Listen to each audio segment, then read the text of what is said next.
fraudulent activities and corrupt activities by officials and service providers. Just to indicate other instances where really we've been able to uncover similar irregularities, this you may recall in our working relationship with the Minister of Health present here today has enabled us to uncover wrongdoing and corruption in other investigations, such as in the Home Affairs, investigation at the refugee centers and other areas at Home Affairs, where the minister at the time, he was still the Minister of Home Affairs at the time, he had referred the matters to SIU for investigation. The SIU, for the Home Affairs part, as you may know, the investigation is ongoing there. We will again soon be releasing a report related to that investigation.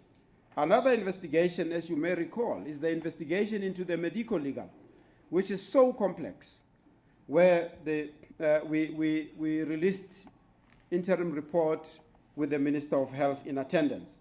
We are mentioning all of this just so that we draw a parallel, that the complexity of the investigation here at the Tembisa is no different.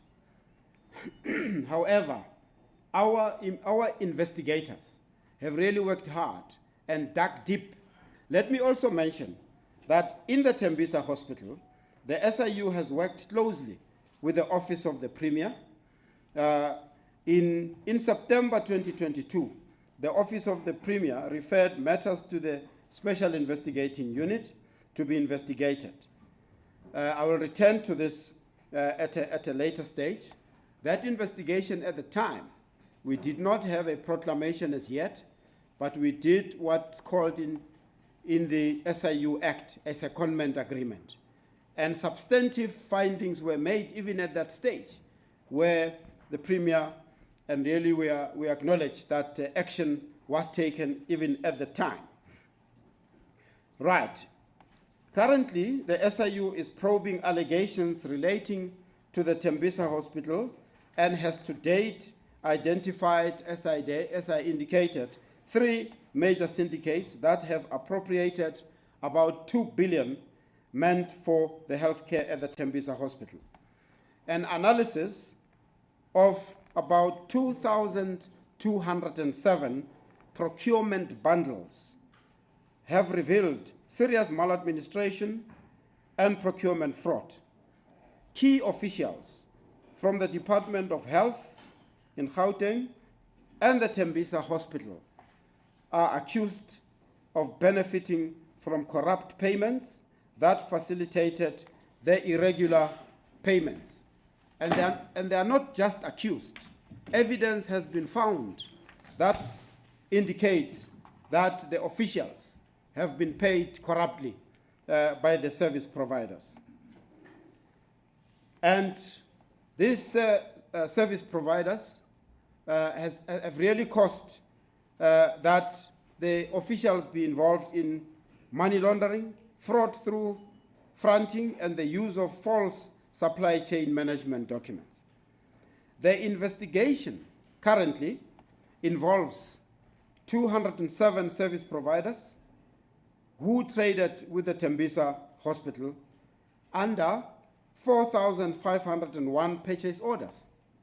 So I indicated earlier on that the bundles of 2,207 and 4,501 purchase orders. Each purchase order, the evidence has revealed, is linked to a purported 3-code procurement process, purportedly involving 3 competitive bidders. We're saying purportedly because investigations has actually proved that there was nothing to be purchased, or nothing was purchased. As a result of that, money was actually siphoned. The total value of matters under investigation at the moment, as I indicated, is over 2 billion. These numbers are constantly updated as new companies are identified through ongoing investigations and the flow of funds involving irregularly appointed service providers at the Tembisa Hospital.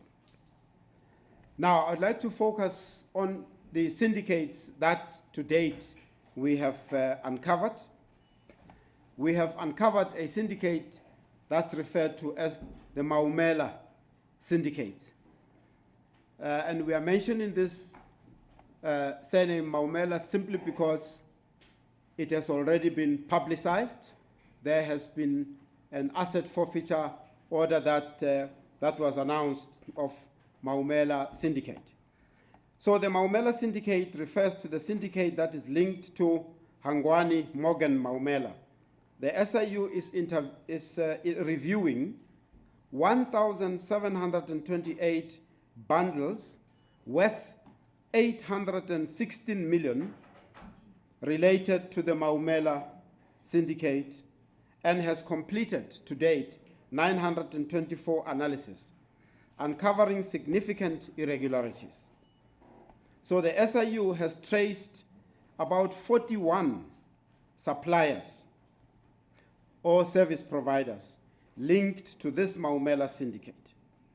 3 of the companies that were awarded contracts to the value of 13,538,292 in this syndicate are linked to Vusi Muzi Matlala.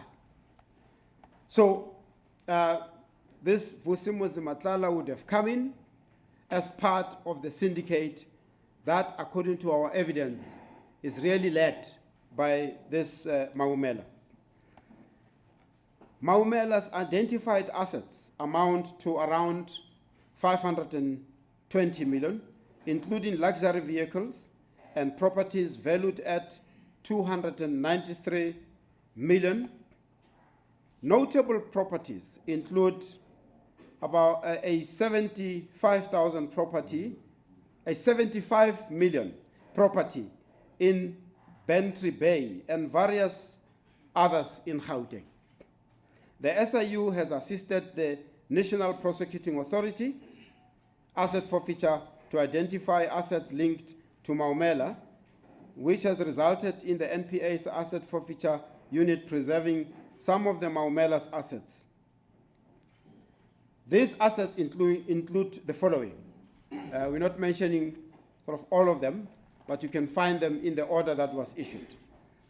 The property in Hartbeespoort, Northwest, 2 properties in Sandton, Gauteng, property in Zimbali Estate, Balito, Durban, and KwaZulu-Natal, 2 twin tower properties in Cape Town, Western Cape, and some of the motor vehicles include Lamborghini, Urus, Lamborghini Hurricane, Lamborghini Aventador.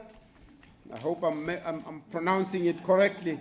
These are some of the vehicles names that is very difficult to announce.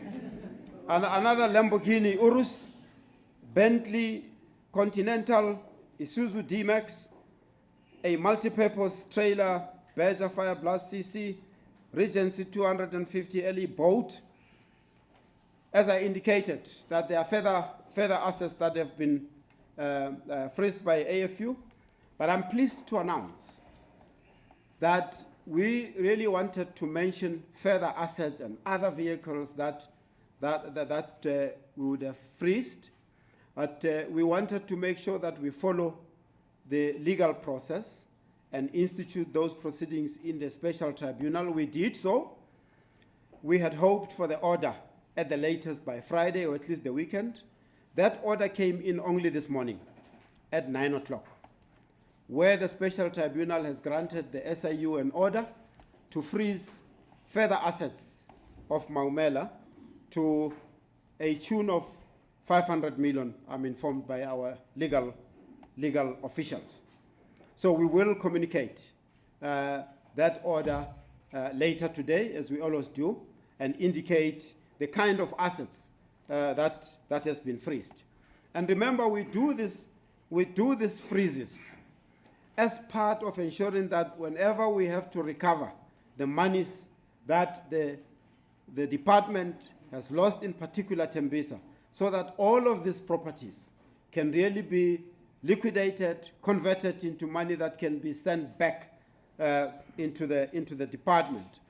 In particular, where we're saying back to the fiscals, but we would like it to be returned really to the Department of Health.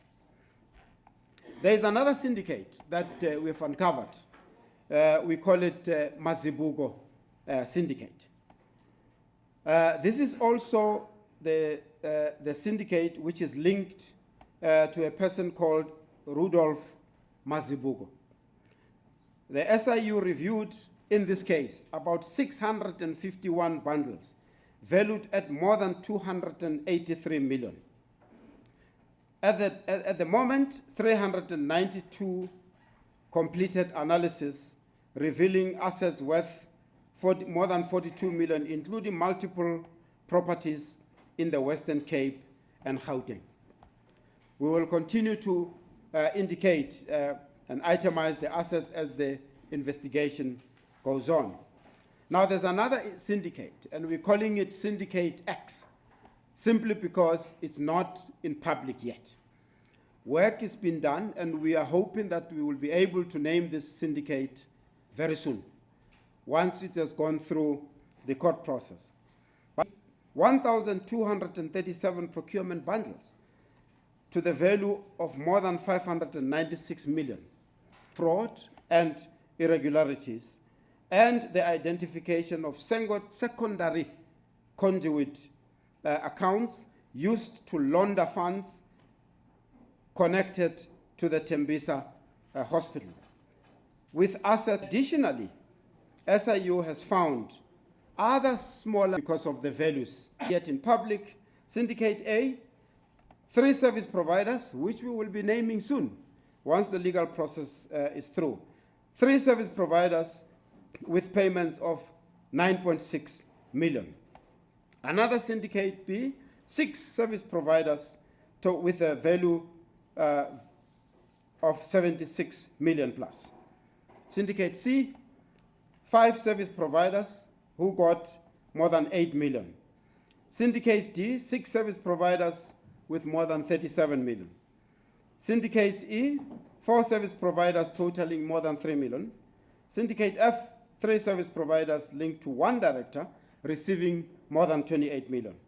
As I indicated, the investigation is ongoing, continuously revealing new connections and irregularities. I now move to the implicated officials. To date, the SIU evidence has revealed a total value of corrupt payments linked to officials and employees at the Gauteng Department of Health and at the Tembisa Hospital. Those corrupt payments total 122,228,000.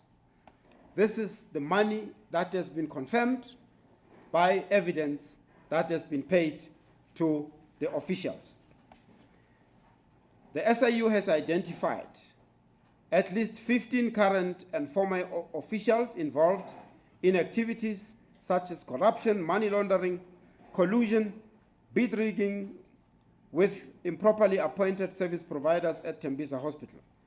These individuals abused their positions throughout the procurement process to benefit the service providers and enrich themselves.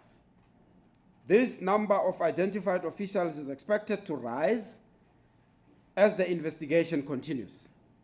The officials range from entry-level clerks to a lower level management level officials.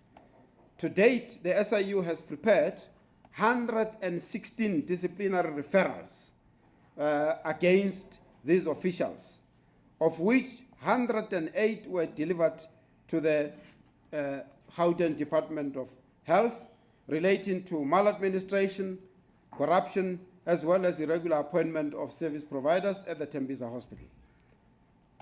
There's been one matter that has to date been held back, as I said, the other officials' names may still come up, because the investigation is really working hard to link them to the losses. Other officials have already been referred, as I indicated. We have observed that these officials implicated are at a lower level of employment. If you look into the report, in fact, I've asked my colleague to make a list of those officials, but if you look in the report, those officials are itemized. Again, because they are at a, you will really realize that it is at this lower level, particularly at the procurement SCM level, where the most damage is caused. We have observed that they are at the lower levels, and these are the employees who have to date caused more losses to the Tembisa Hospital. As I indicate, we are investigating in other areas. The phenomenon of lower level officials causing more damage has been observed in other investigations.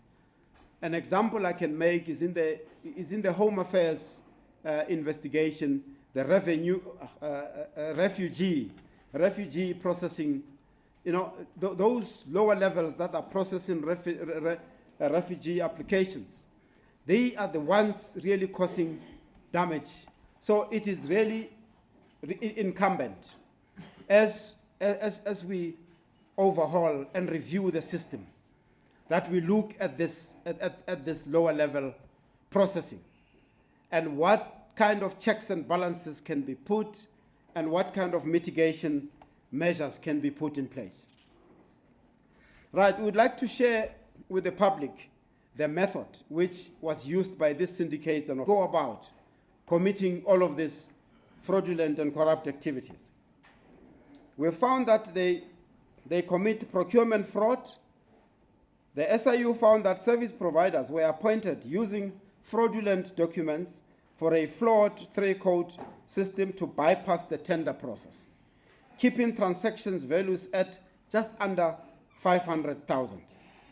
The deliberate splitting of orders violated the Gauteng Department of Health's procurement policy, which prohibits subcade activities. The syndicate activities, as you may really observe, really it's the organized nature of this, of committing these corrupt activities here.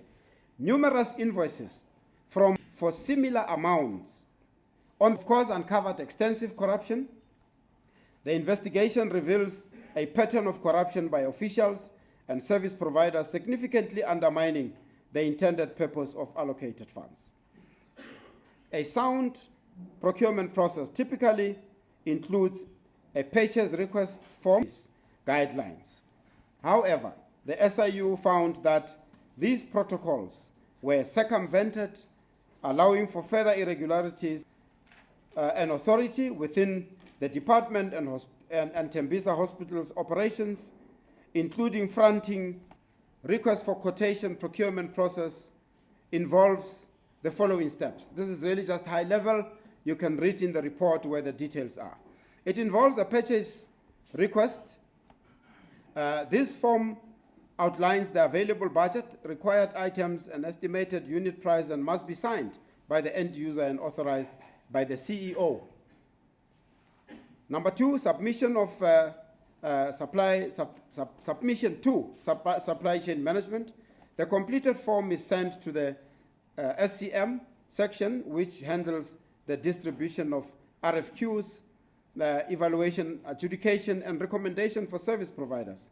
Each bid should include quotation, relevant CIPC documents, director identifications, and so on.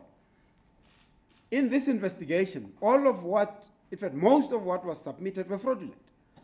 This is what the investigation picked up. Now, in the report, you'll also see that we depict the procurement process overview, which would include the purchase order and composition of the procurement bundle. There is what's called the transit office. The transit office receives all order.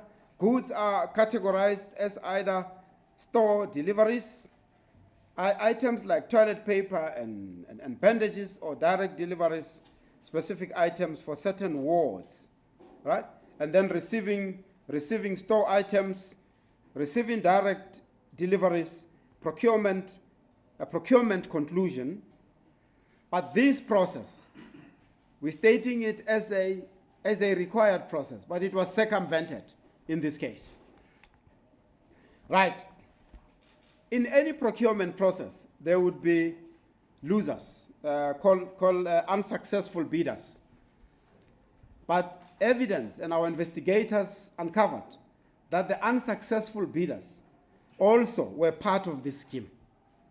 So they would have been requested to submit quotations through these syndicates, but they would know already that they are not going to get it, and that when they don't get it, they get paid. So the SIU identified various links between the winning bidders and the unsuccessful bidders through electronic money transfers, shared directorships, and collusion amongst family members, etc. To date, the SIU has been able to identify patterns to the combined value of more than 1 million, which were made directly or indirectly on behalf of the successful bidders or the syndicates to the unsuccessful bidders who purportedly competed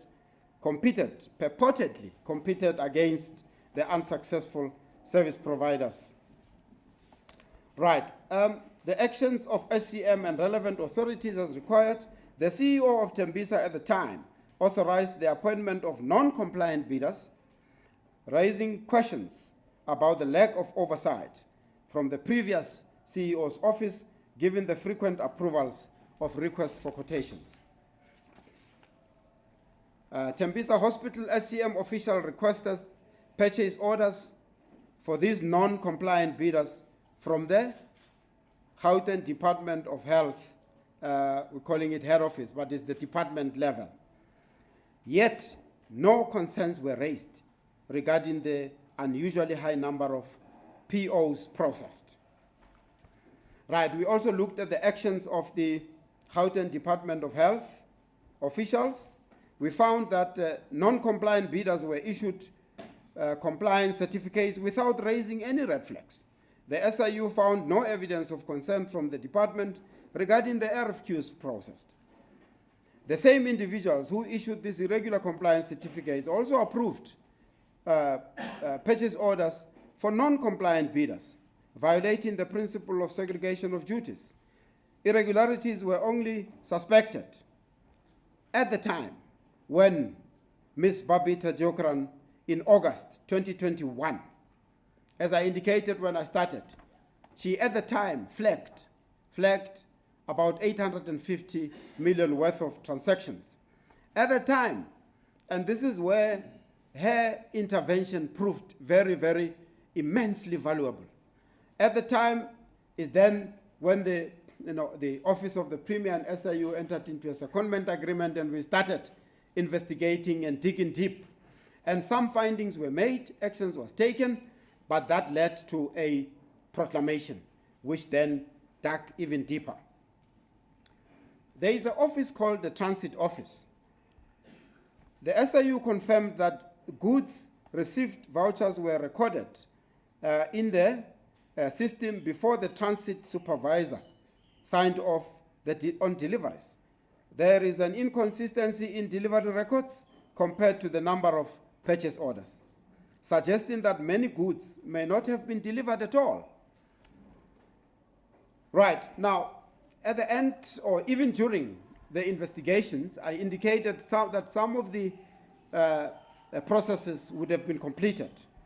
We have referred some of the service providers to the authorities, and we call those administrative referrals so that administrative action can be taken. To date, SIU referred 25 matters to the South African Health Products Regulatory Authority, called SAPRA, relating to the contravention of the legislation related to the Medicines and Related Substance Act. And amongst others, we have already referred matters to the National Prosecuting Authority even during this investigation at this interim stage. As I indicated already, NPA and the Asset Forfeiture Unit are already taking action. They are collaborating with the SIU team, the Hawks. The Hawks is already investigating as well. So to date, SIU has referred about 4 matters to the National Prosecuting Authority for corruption involving the officials at the Tembisa Hospital and implicated service providers of Tembisa Hospital. Only these service providers that have been referred to NPA at this stage. There's more that will be referred. The value thereof is more than 42 million.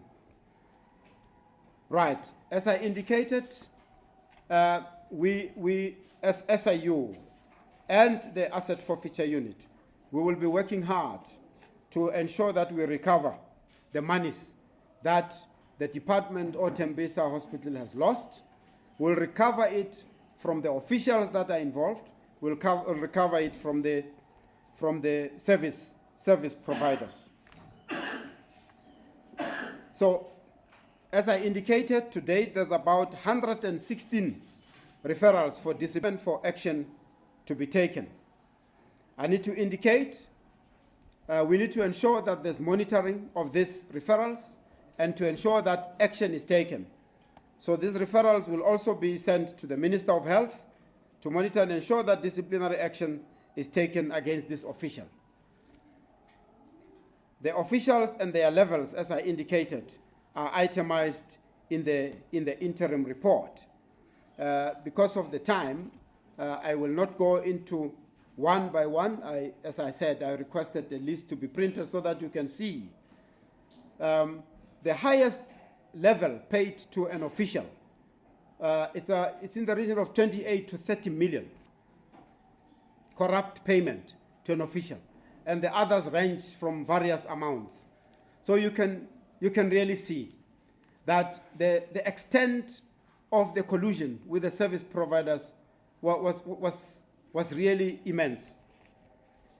And we are really pleased at this stage that we have really taken this action. From the time it started through the Office of the Premier with the investigation under the proclamation, the observation, although not determinative at this stage, the observation is that we may have stopped this complete at the final report. Right, we've done some comparisons, which I will not read them in detail because of the time. We have conducted a comparative analysis to paint a picture of the corruption taking place at Tembisa Hospital. You'll find that depicted in the yeah, there we go. It's shown there. Not sure if those who are not in the room are able to see the screen, but it's depicted on in the report.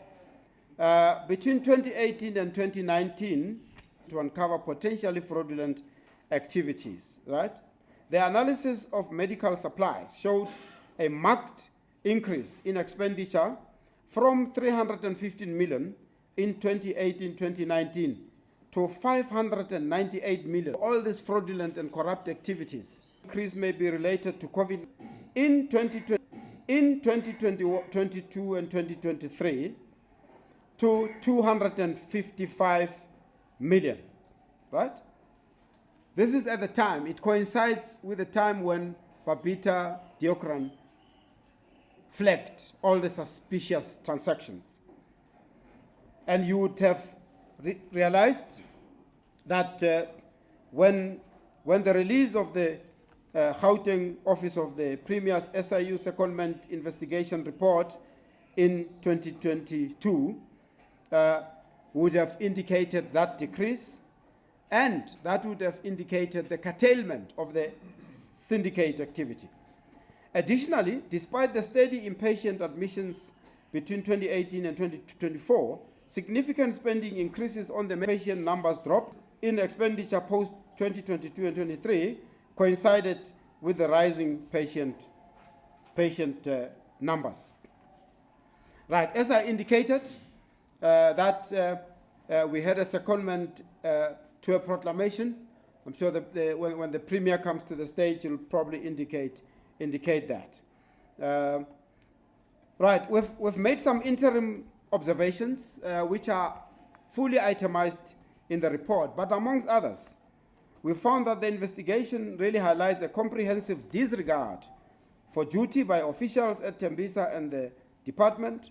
Those responsible for procurement ignored fundamental regulations.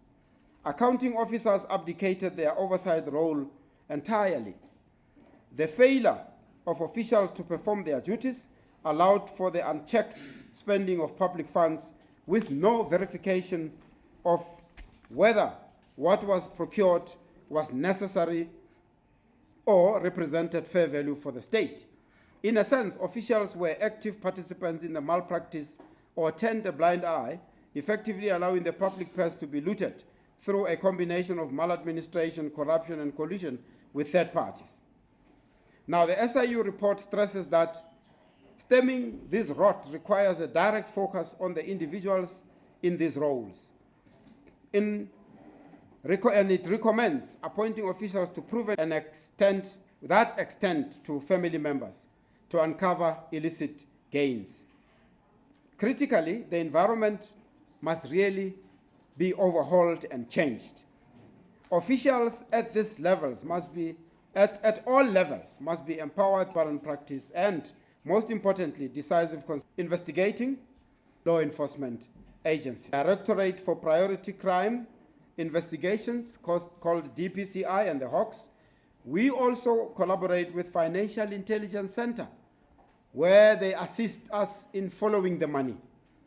And of course, we also collaborate with South African Police Service in general. We also collaborate with the South African Revenue Service.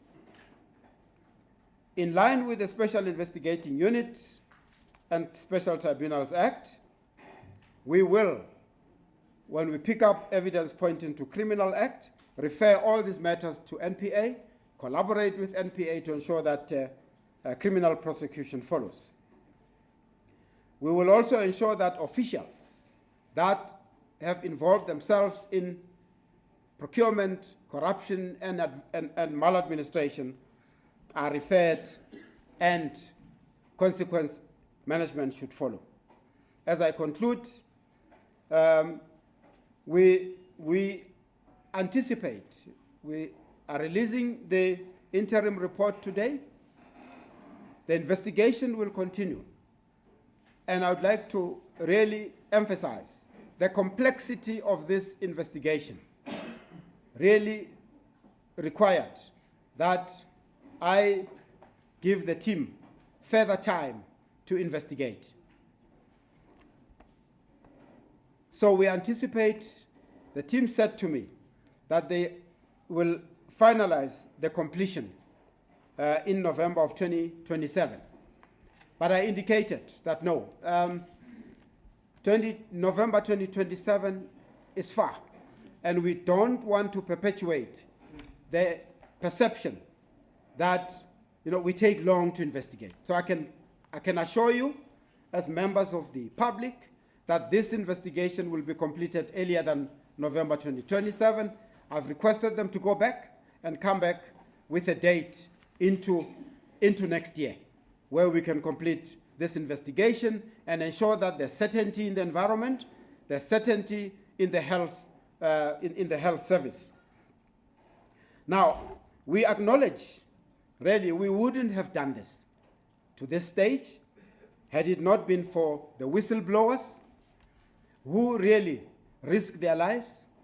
And we know, I still repeat, the intervention and the contribution of Babita Diokran really saw us kickstart this investigation to where we are today. We really are greatly indebted, and may her soul rest in peace. We know that there's continuous acknowledgement. But the question that always comes up is the issue around whistleblower protection. And we are on record as saying measures are being taken. As SIU particularly, we have set aside budget to ensure that where there's a need, whistleblowers are protected. As government, the Department of Justice is reviewing the legislation that relates to whistleblower protection. The current legislation is narrow, as you know, that it focuses on employer-employee prejudices. The legislation, as it's reviewed, it's really going to have a wider definition of a whistleblower and afford whistleblowers a wider protection. We are aware that those measures, the legislative measures will now be, or will soon be put into the legislative program, so that the legislation can now really legislate for wider protection of whistleblowers. I would like to also acknowledge the investigators and also indicate that we take steps to protect them where necessary. And I would really want to ultimately also acknowledge the role of the media. Media has also played a key role in really reporting some of this maladministration and corrupt activities. We continue and we urge you to continue to report those. So, at the end, the interim report can be found at SIU website, www.siu.org.za. Thank you very much. Thank you.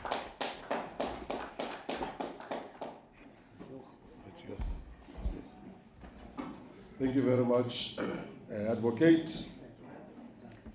Just before I call the next person to speak, I wanted to say that our official hashtag is Tembisa Hospital Capture.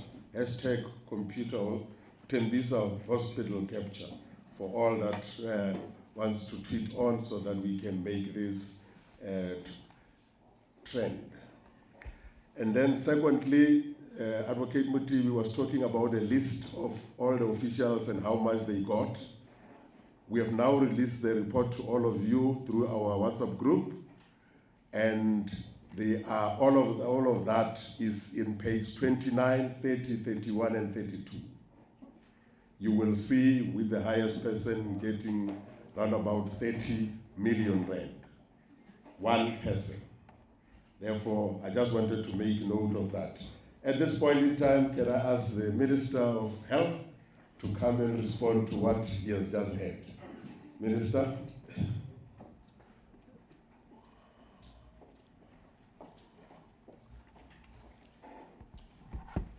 Thank you very much, Kaiser. Thank you, Advocate TV, and let me acknowledge the Premier, the Deputy Minister, and the MEC.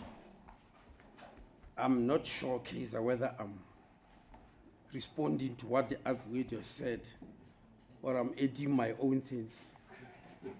But what I could just say is wow, and a big wow, Advocate. And you'll remember, the wow I also made to you before, last year. The question which I am struggling, maybe somebody within this house will help me. Why Tembisa Hospital? Why Tembisa Hospital? Why was it selected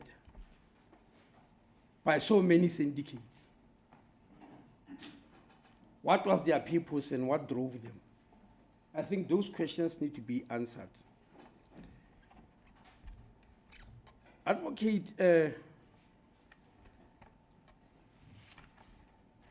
you mentioned Home Affairs quite a number of times. And you also mentioned the issue of small fish and junior officials. And I'm very, very happy about that, because I'm one of the people who was getting worried that every time people who do malfeasance are caught, if they are junior, people get discouraged and say, no. Where is the big fish? Why was the big fish left behind? And they don't get happy and they don't regard that as an achievement. the issue of small fish and big fish. I'm saying so because my experience, as you said, in Home Affairs, showed me the amount of damage that is done by the so-called small fish. But before I go into them, let me mention here, okay, that these syndicates we have mentioned here, whether it's Maumela, whether it's Mazibuko, whether it's Ket Matlala, whether it's X, even with their infinite wisdom or thuggery, they could not have achieved what they did without the cooperation and participation of government officials who may happen to be junior, who you call small fish. It will not have happened without them. If they did not want it to happen, these syndicates will have been nothing, and they will have achieved nothing. And so we must, while we're chasing the syndicates, we must also look inside about our own officials and how we are going to make sure that in future we don't have that. The second thing I want to mention, I see similarities here. Many of you, as the advocate has said many times today, about the late Babita Deokaran, may his soul rest in peace, who led us to this investigation and lost her life. Many of you don't know. It's me and the Kaiser and the advocate who know that we nearly had a Babita Deokaran, or that there was another Babita Deokaran look-alike in Home Affairs. And it looks like the modus operandi is the same. And because I'm going to make proposals on what I think should be done, I think I need to outline these two cases.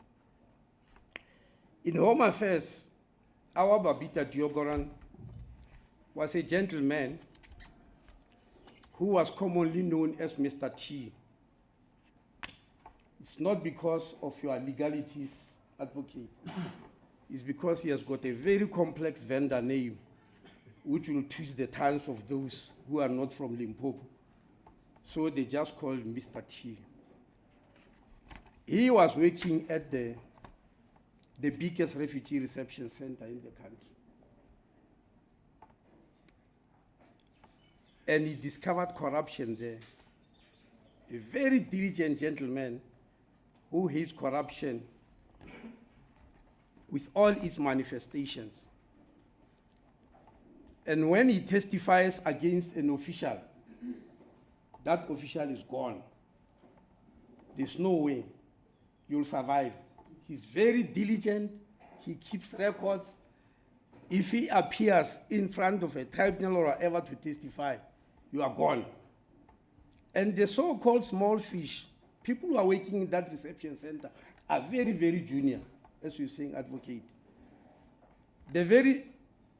This small fish decided, just like here in Tembisa, they decided that Babita must go, must be removed forever. They also decided that Mr. T must go. And a few days before he was due to testify against some 11 officials, they sent an assassin who pumped 4 bullets into Mr. T. And Mr. T was taken to hospital, to ICU, and he survived those bullets. He was given a 6 months leave. And after 6 months, he came back. He started where he has left off. He continued doing exactly what he was doing before he was shot. And 2 days before he was due to testify again, 2 more bullets were pumped into him. And just like the first 4 bullets, he survived them. Mr. T survived. And how I knew about him, we had a very strong counter-corruption unit in Home Affairs. They just told me that there is a Mr. T who has just retired minister, and this is what happened to him. And we want you to visit him. And so that he must realize that he has not been thrown away or thrown to the wolves, because he's in hiding. I visited Mr. T, as you remember, advocate. I sat with him for 2 hours. When he finished his story, I said, wow, this is not for me. From what he told me, I decided not to go to the police. I went to Advocate Mutibi. I said, this is bigger than me, Advocate. Come and listen to this man. And I took him there, somewhere within the Republic of South Africa, to talk to Mr. T. And when he listened to his story, he said, wow. He went to fetch his team to come and sit with him. And when they finished, they went straight to a judge who did not hesitate, from the information Mr. T gave, who did not hesitate to give an order for a search and seizure. Many of you in the media attended that. The search and seizure at the Maraba Start Reception Center. It used to have the name of Desmond Tutu. It has been changed. And it was 10 days before the elections last year. And people thought it was just electioneering. They told me so. Many journalists told me this is just electioneering. Nothing will come out of it. Now, why am I relating this story? Because Babita did exactly what Mr. T was doing, and she lost her life. Mr. T did not lose his life, but he's in hiding. He's in hiding. He can't live a free life. The people who killed Babita and who put Mr. T in hiding are driving Lamborghinis. Lamborghini Urus and the ones you couldn't pronounce, advocate. They are living a free life. Now, what type of country are we going to become? That the public servants, who are the real public servants, are the ones that are in hiding, and the scavengers are driving Lamborghinis. Surely none of us would like to live in that type of country. I know what I'm going to say. Many of you here might criticize me, but I'm going to say it anyway. When things like this happen, you start appreciating why the Chinese execute people, to remove them from society. You start appreciating it. I'm not saying we can do it. We're a different country. But you start appreciating and understanding why they go to that extent. Because they don't want to live in hiding and let the thugs run amok. When Mr. T, when I visited him, he was still testifying. He testified by virtual. Even now, as I'm talking, still having cases where he's testifying by virtual. I asked him, Mr. T, why you survived twice and he's still having bullets in his body, which doctors may not remove because they are in very sensitive places of the body, and they will kill him if they try to remove them. I asked him, why do you still continue even after surviving twice? He gave me two answers which are still shaking me. He said, Minister, people fought for this freedom and lost their lives. I am not about to give the freedom to the thugs in this country. I may as well lose my life. That will be my contribution to this country. That's what he told me. The second thing was very religious. When Mr. T was shot for the second time, he was just leaving church just as he stepped out of the church, they pumped the 2 bullets. Very religious. So the second reason he gave me, he said, Minister, why did I survive twice? Whoever is controlling life and death must have decided that I must be having a purpose in life. That's why he left me here. That's why he didn't take me away, because I must still do something for this country. And so I'm going to continue doing it. Now, advocate, I don't know what powers you have to make recommendations to the people in power in this country. I'm not in power. I'm just, yes. To the people in power in this country,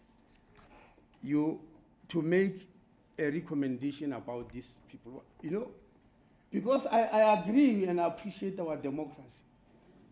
But these people are going to be fired, most probably, after DC. If people are going to testify, unlike Mr. T, some might be arrested and sentenced, but they are going to get parole and come back and enjoy their Lamborghinis. They are going to get parole. Others are already getting bail. So will all these exercises help us? You have referred cases to me, and I cherish that.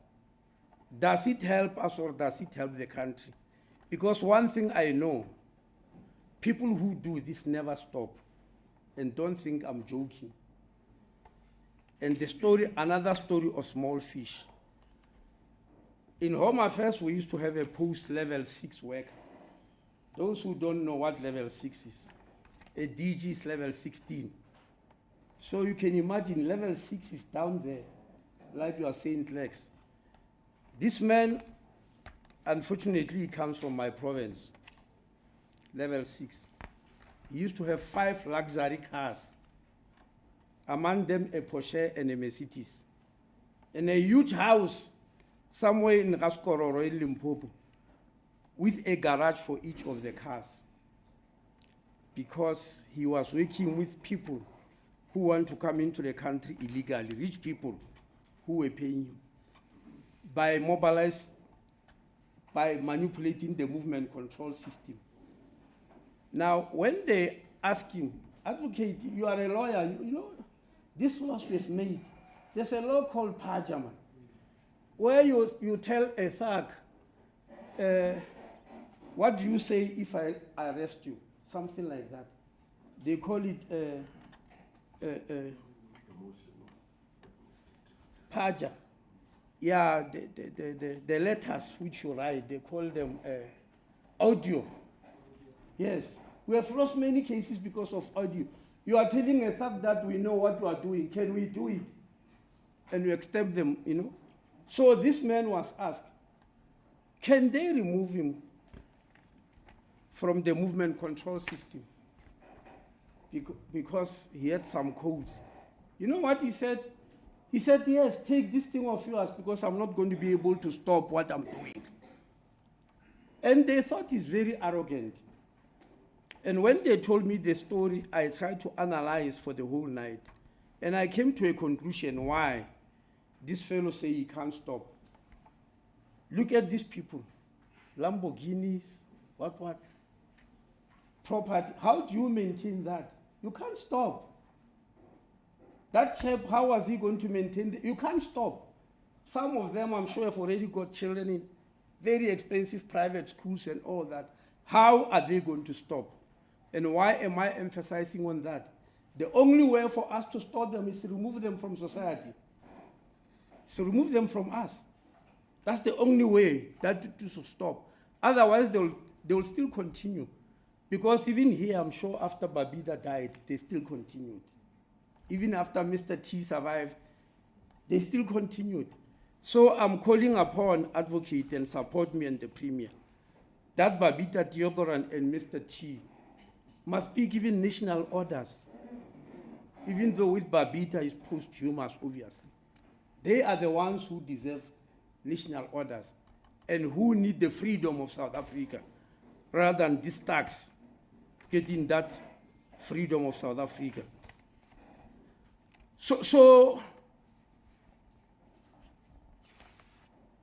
I'm sure there will be a question which will be asked by the media, because I ask why Tembisa? Why not any other hospital? But advocate, from my experience, I don't want to stop here. I'm going to sit with you and continue. I would like you to visit at least 2 more provinces after Gauteng. I would like you to do KZN and Eastern Cape. I'm not saying the others no, but I would like you to do that, and we'll sit down and I'll show you why and where and how it must happen. But as to the junior officials here, you need to help us with your power, because SIU have got power, and the powers that be. What do we do with these officials? Could there be a ruling, for instance, that once you are called, you must never, ever, ever work for the public again, regardless of how many years you serve? You must never, ever.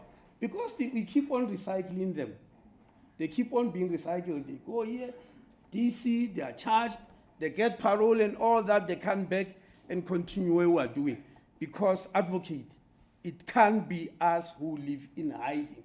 I appreciate the change of the laws to protect whistleblowers. Yes, I understand that and I support it. But I think our main function is to remove those who force whistleblowers to look for protection. They are the ones that must be removed. And I hope one day when we wake up, we'll have achieved that. But as for these ones that we have put here, we will go and process them. We'll follow all the rules. My own desire is that they must never, ever, ever see any office that serves the public again. Thank you very much.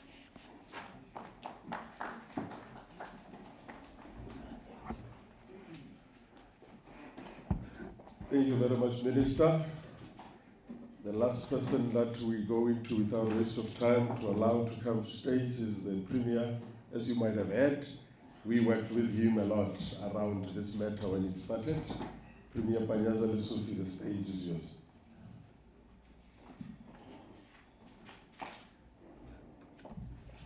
Thank you so much, Program Director Kaiser Khanyao Ralibo.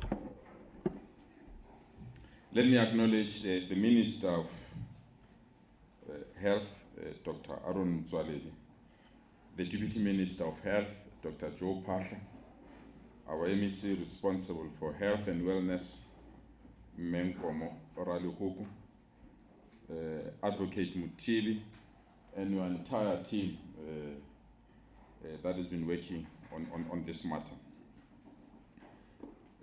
Members of the media. It was on the 13th of December 2022 that the Gauteng Provincial Government publicly released a SIU commissioned report on the state of SCM procurement at Tembisa Hospital. This was done almost 2 months after I've taken office as the Premier of this province. And when I got the report, we immediately expanded the contract that we had with SIU and requested them to extend their mandate by requesting a full declaration by the President of our country into Tembisa Hospital.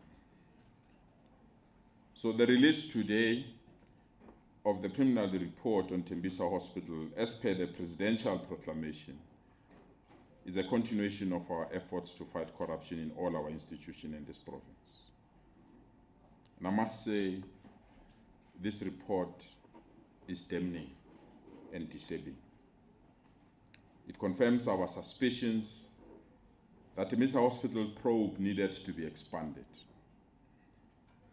And we are grateful that SIU executed this mandate so diligently and professionally. We are ready to immediately implement these findings as contained in this report. From this report, it is clear we need to broaden this investigation to other hospitals in the province, especially those that had unexplained hike in procurement expenditures in the last few years. There are indications that the same modus operandi is taking place in other hospitals in the province, and therefore we need to move with speed.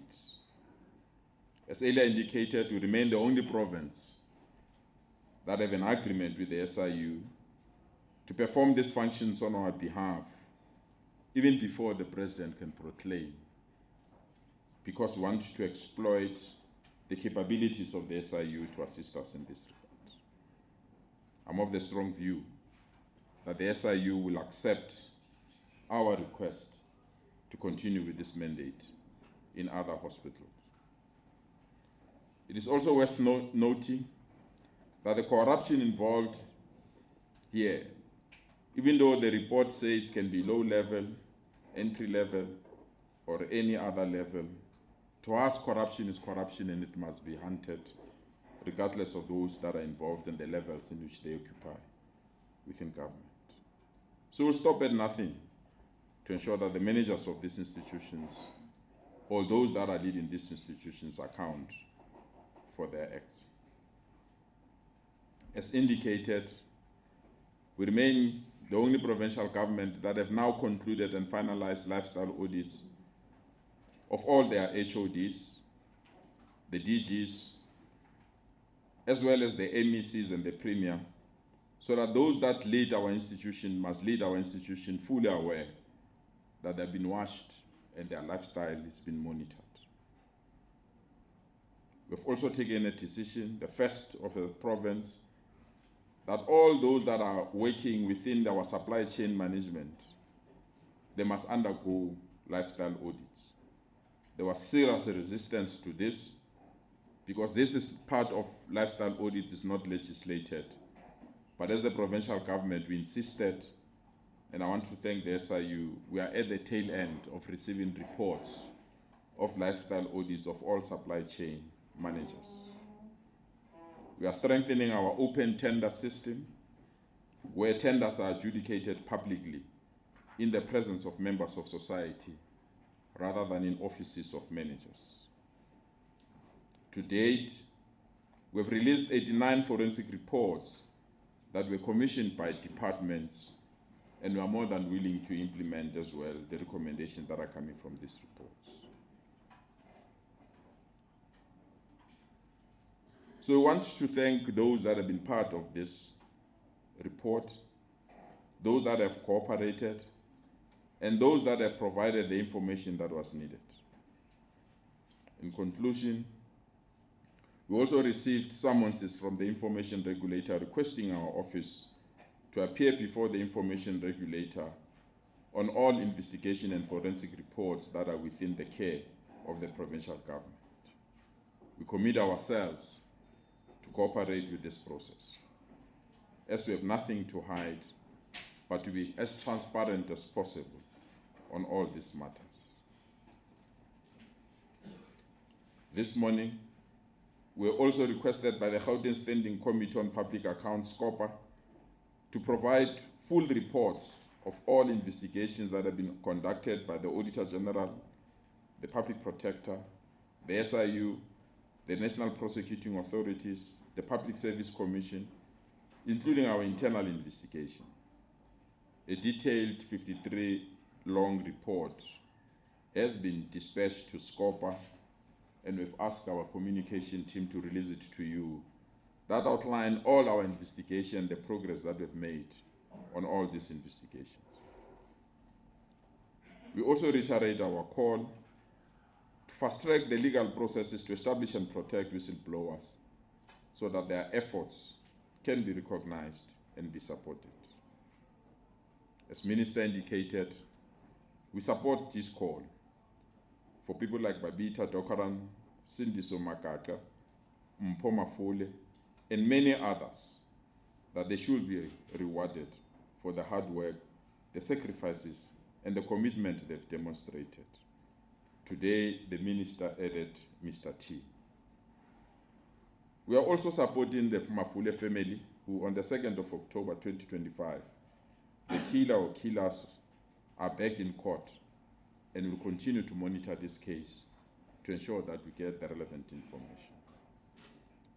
So our sincere gratitude once more to the SIU for job well done on the release of the preliminary investigation into corruption at Tembisa Hospital. And we remain grateful to you, Advocate Mutibe, and your team for this work.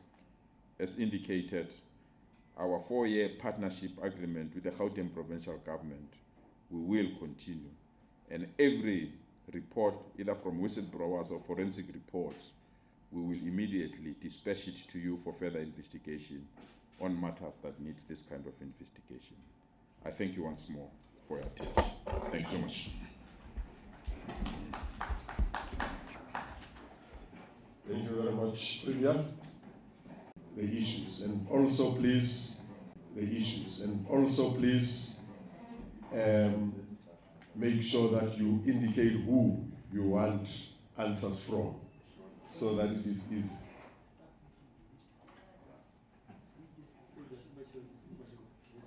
Okay. They say that questions that are relating to the Premier and the MEC, can we start there? Because the Premier has to go, and then we will then take it from there. Let's start. We're going to do 1, 2. Let's start with you. Good morning, everyone. Can everybody hear? Give the mic to them. Yeah, they will use my mic. Good morning, everyone. My name is Yoliswa. I'm from Times Live. This one is from the MEC. The SIU says it uncovered 3 syndicates looting over 2 billion from Tembisa Hospital. How did such large-scale corruption escape detection under the department's watch? And also, what measures has the department put in place to ensure procurement processes cannot be manipulated through splitting of contracts below 500,000? Where is Jeff? Oh, okay. Jeff Wicks, News 24 Investigations. First question for the head, Advocate Mutibe.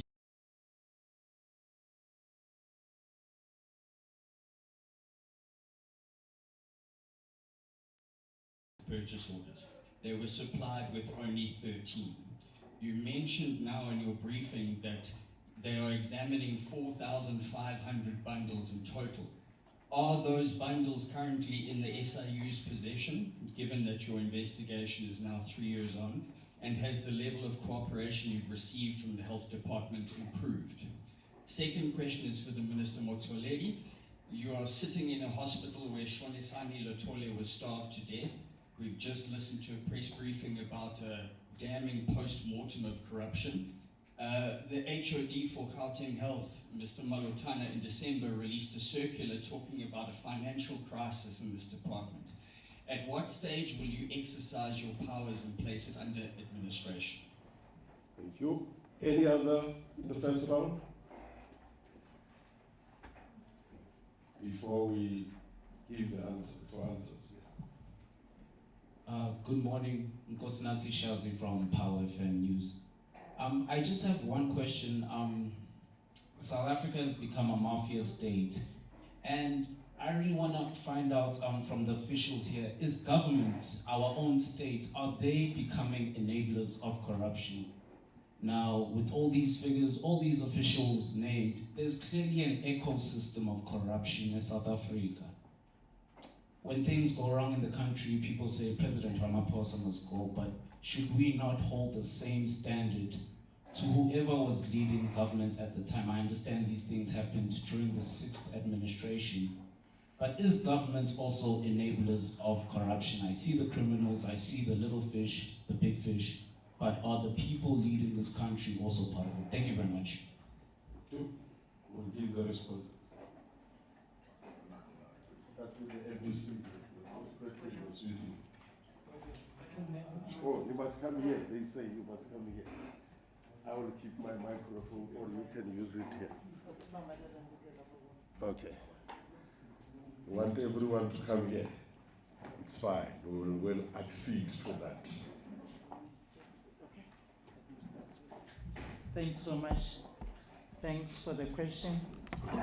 What we have done in terms of tightening the controls as the Department of Health, in fact, I thought we would watch into the graph. I always say I like it when people are using the graphs because numbers can't lie. On the graphs, you can see that 2003 to 2004, the last graph when I've been in the department was I arrived there on the 7th of October 2022. We got the first draft of the report immediately. Those are the results of what I've done that you can see the decline. So we've tightened controls of the Department of Health significantly, especially the supply chain processes which are in line with the applicable legislation and regulatory framework. The reforms are designed again to mitigate corruption, irregular expenditure, maladministration, while fostering accountability and transparency in public procurement. All procurement transactions between 500,000 to 1 million are now undergoing a mandatory vetting, all of them, approval by the Gauteng Provincial Treasurer. We're not doing that alone, prior awarding, which it was not done before. This measure is then a direct compliance with the public PFMA, as you know, of 1999.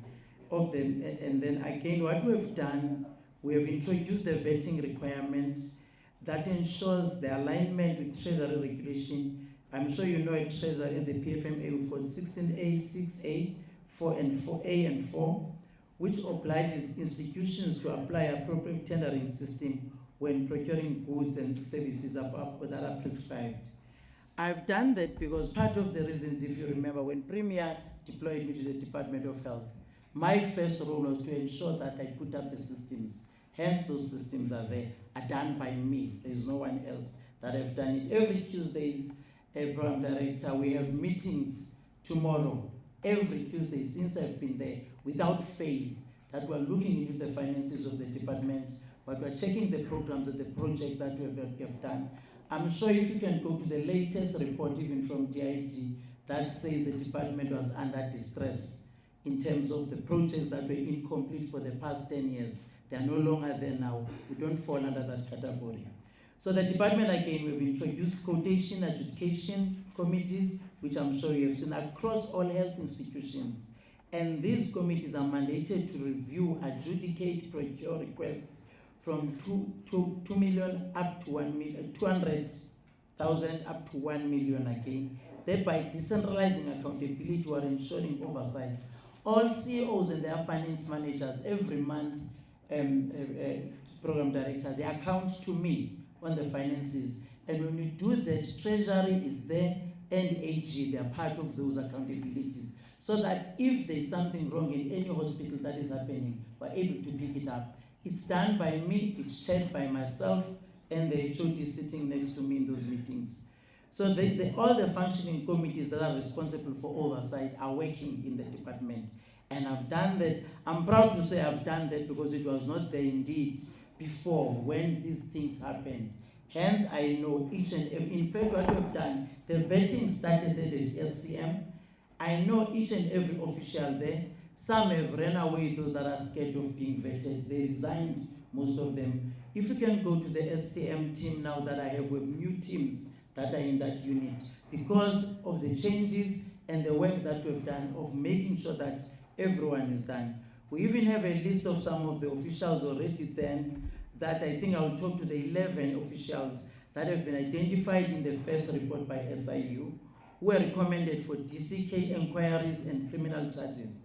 At that time of DE, the criminal element, some were still under investigation, that were based on the second proclamation that was done. And I'm happy that immediately when it was done, it helped us to immediately now move and address all the issues of maladministration in the department without any favor or fear. The identified officials then, one of those, the question that you're asking about why Tembisa, it was Tembisa because the CEO that was in Tembisa was leading, Dr. A. Mtunzi. May his soul rest in peace because he died last year, because I don't know what happened, but he's no longer there now.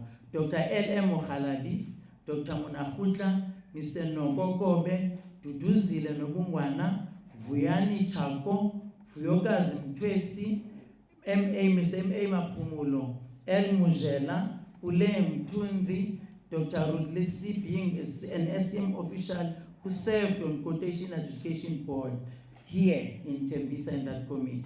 They are all not there. Disciplinary hearings regarding Dr. Mtunzi and who was the CEO, and Dr. L.M. Mukhaladi, acting CEO, were handled by the state attorney on instructions from the Premier's office. And again, Mr. Mapumulo and El Mujele could not comment because they had left the employment of the public service at the time of commencement of the investigations. Mr. Mapumulo's whereabouts were known during the time of charges, and where to put the officials, other officials then, while Mujela, being the former SCM manager, went for retirement. But we managed to investigate and check who are those, because we're chasing everyone that had a hand here. Dr. Rudlisi could not comment because he went back to Cuba at the completion of his secondment to South Africa. And Vuyokazi Mtwesi could not proceed because she suffered from, which she was diagnosed of dementia, and she applied for early retirement, and the application was approved by the department. We have charged 5 officials from SCM who served under that QAC, members being Dr. Monahutla, Nobongwane Kombe, and Mtunzi and Chako, as I've said. You will get this list of these people, media. This was initially delays in the prosecution of the matter, while files then at that time were handled by state security. Once the files were handed over to the office, to the Department of Health, we were completely immediately dealt with those. The charges again faced by officials varied based on the SCM rules in the adjudication of various companies. However, the court charges was as follows. It was gross misconduct of failure to comply with decentralized supply chain management policy of 2019. And then in that, you are indicating to yourselves why we were using that. Charge number 2 was gross misconduct, which produces the administration, discipline of efficiency of a department or institution of the state. Again, the PFMA speaks to that. You will see it when you go to section 81 of the PMFA. We use that section. Then Unoko, the state accountant, resigned in February 2024 after being charged and shortly after commencement of the DE. And his DE collapsed because his notice period lapsed the 31st of March 2024 before completion of the DE. Similar to Mr. Duzile Nobungwana and SSM manager followed suit. Ernest Monahutla was found guilty of all the charges, and the sanctions of dismissal was recommended in April 2024. Ms. Pule Mtunzi was found guilty again, and the sanctions of dismissal were recommended on the 21st of June 2024. The last one, which is the 14th official, was found guilty of all charges, and the sanction of dismissal again was recommended again on the 24th of June 2024. I think I've tried to answer the questions, Chair. If there is any, there will be a follow-up. Thank you. You have, and you've even gone further than what was requested. Thank you. Advocate.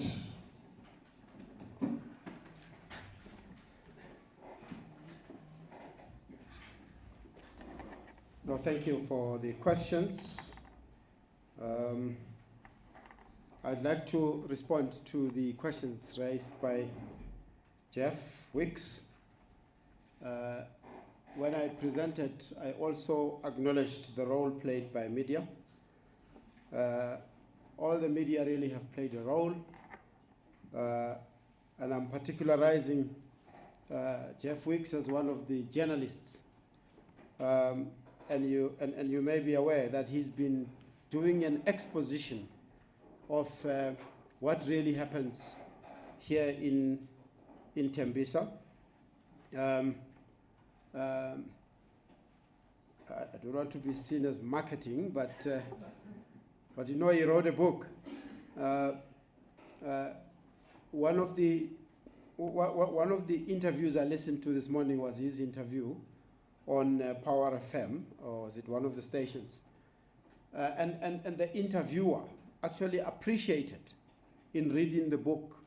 So really, and I've said to our team, that, we get sources of information that we convert into evidence from various sources, including some of the publications, like those published by Jeff. So, Jeff, the bundles that the team are going through now, and there's the head of the Gauteng office, he has indicated that they are in possession of the bundles. In fact, the Gauteng department has provided us with all those bundles. So we don't see that there would be any delay. The cooperation with the department, I think we've been seeing really quite an improved cooperation, and thank you for that question.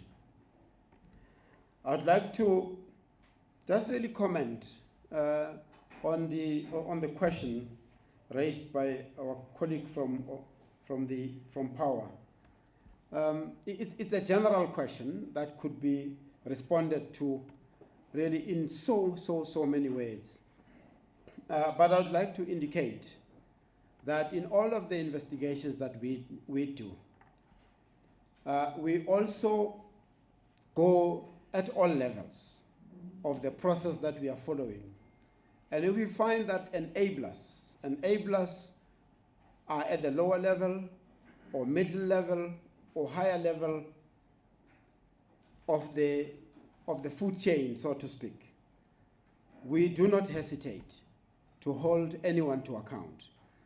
Whether you're in leadership, whether you're in senior management or lower management. But you would have seen that there are also enablers outside of government, which are sort of private sector companies, so to speak. These are service providers that have made it their duty to collaborate and collude with the officials.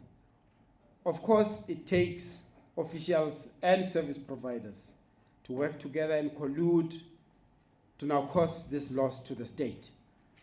And that is nothing other than organized crime. And it has to be dealt with as such. But the other issue that I need to indicate is that in most instances, when we investigate, we also look at what the weaknesses are in the system. Where is the system vulnerable? Right? In many instances is management override or officials override, which is an intention on the part of the officials to really override the system. So we ask a question on how is it that the system can be fixed. So we go into systemic issues, right? So we will, as SIU, once the investigations are done and the investigators, well, even at the moment, we are able to recommend some of the systemic improvements. We do have a section at SIU that deals with systemic improvement, and it focuses now on systemic investigations, corruption prevention, and so on. So that team will be working with the department here to take the process forward on how to review the system so that there's mitigation.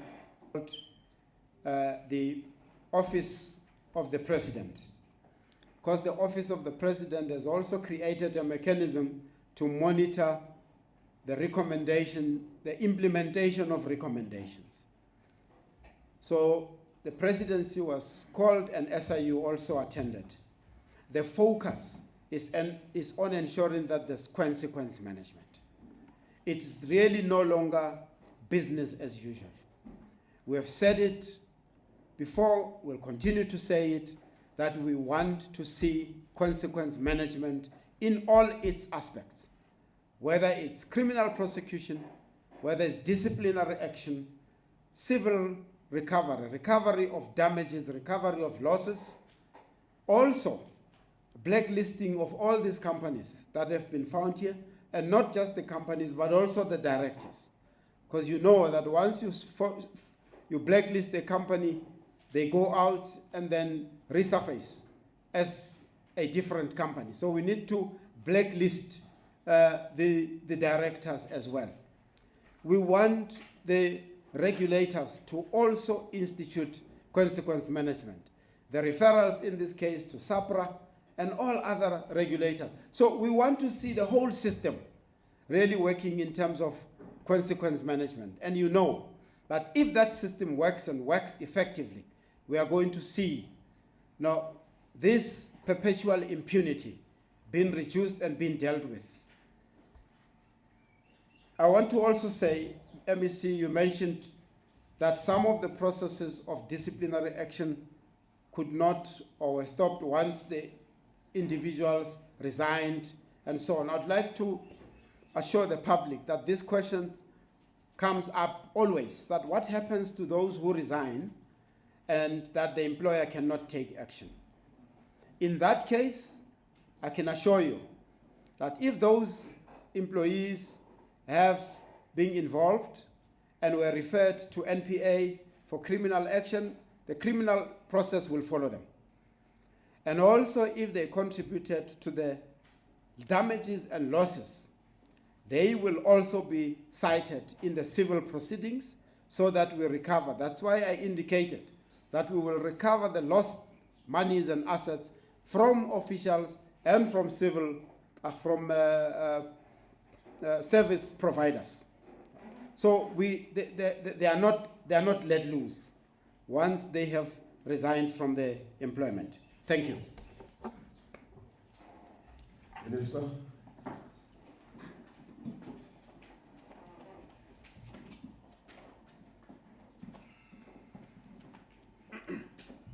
Thank you very much. I think there's only one question for me. The issue of putting routing, I presume is the Department of Health under Section 100. Well, the question was not under Section 100, set under administration. I assume, yes, I assume it's under Section 100. But it says, when is the minister going to use his powers to put the province under administration? Ministers don't have any power whatsoever to put any province under administration. That power is in Section 100, 1A or B of the Constitution. And that power is executed by the National Cabinet, but they must get permission from the National Council of Provinces. You've got to give all the reasons why the province must be under administration.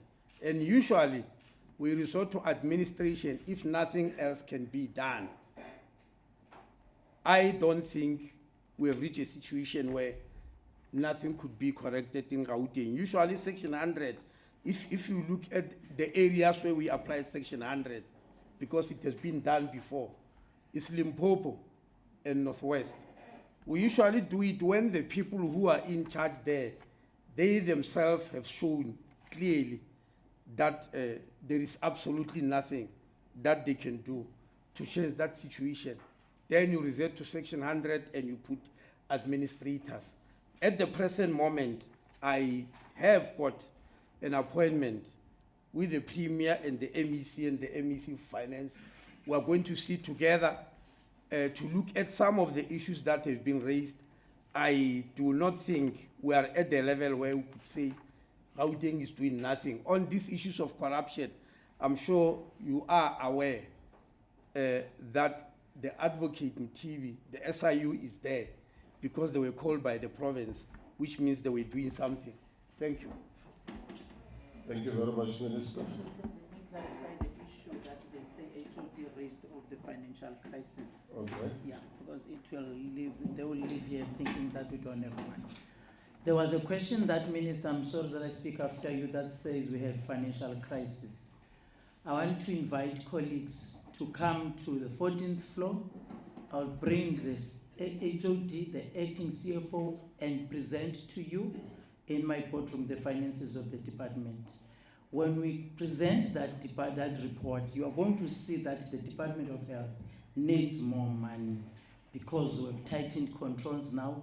We're even going to show you areas now that we're able to make sure that we bring money to the department. Just last month, Minister, we had to bring back in one of the areas where there were loopholes, 21 million, but I think it's still not enough that we're bringing it to the coffers of department ourselves. We're paying accruals, colleagues in the Department of Health, that were done more than 20 years back. We don't even get a cent from provincial treasury because they say there is no money. But I've said I'm not going to stop not paying those accruals because there is no money. We're making means, we're paying those accruals. We're paying service providers that you all know that in this room. We used not to pay service providers because the department didn't have money because of some of the things that you have seen today that were happening in this institution. Standing here proudly in front of you that even last month we wanted to pay all service providers. Our value chain is between 0 to how many? It's 9,000 that we must pay every month of the suppliers that are in the system that needs their money. And we're paying them. But what happened now, we end up bloating even treasury. When we have a meeting with the MEC for finance, that they must make sure now that their systems are stronger, are tighter, because we couldn't pay all service providers because they say we bring more service providers now that must be paid with our money that we have. So there is not a single service provider now that we're not paying. The ones of 20 years back, what we have done, Program Director, is to make arrangements with them. Because if we're owing you 30 million, we can't give you 30 million of 20 years back. But we're doing verification. We want you to show us which project that you did. Because in most of those cases, they come from infrastructure through DID. And if we don't see the project that we have done, we don't pay you. But if you have a project and you say these are the millions that we owe you, we say fine, let's sit down then. Our lawyers are sitting at the back. We make negotiations and arrangements with you so that we are paying you. So no service provider now that is not paid in Gauteng because we don't have money. Because we've made means to have money with what we are getting from the grant, from the national, which we do appreciate, Minister, and from the provincial treasury, and our equitable share, but no extra money that they give us, including those that we don't know them. But we're saying, because we're here, you know, anything that happens there, it's your responsibility. I've taken that responsibility. Hence, I'm not scared now of going anywhere, even in the mall. When people see me better, I say, bring that invoice, we will pay you, and we're paying them. Thank you. Thank you very much, MEC. We are allowing for the next round. I see 1, 2, 3, 4. That's the hands that I'm seeing. 5. Oh, you are next to me, I didn't see you. Okay, we will do with this 5. Let's start there.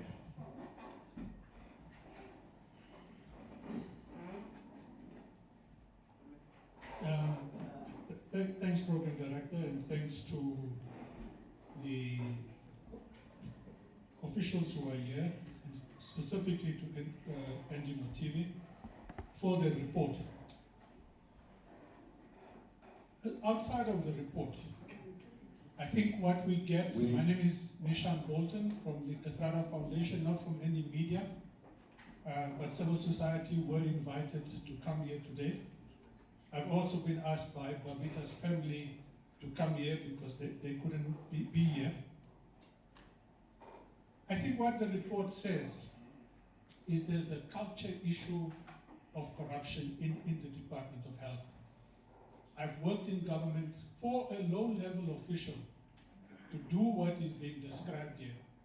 It's impossible when the entire culture of the organization is such that it allows for that to happen.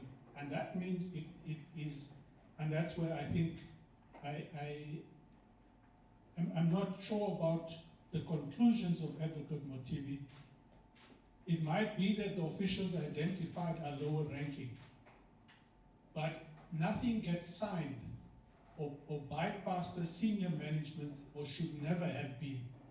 So I think that that's a fundamental difference that I would have with such a report, placing the blame on low-level officials only. It can only happen when the entire system above them allows for this. So I think that that's a conclusion that we would want to contest once we've gone through the report. On the issue of culture, the department is going to have to figure out how do you change this culture. Now, MEC, at the second Babita anniversary, you had committed to take the family of Babita through this hospital, walk them through so they could see what it is that she had exposed and where this had originated from. We're still waiting for that to happen. I think secondly, there was a commitment that the documentary from News 24 would be screened to health workers. That has never happened. We do these screenings in communities. And I think it would be useful to come to one of them and see the kinds of discussion that it promotes. That needs to happen with health workers. I think every health worker in this province needs to sit down and watch the documentary.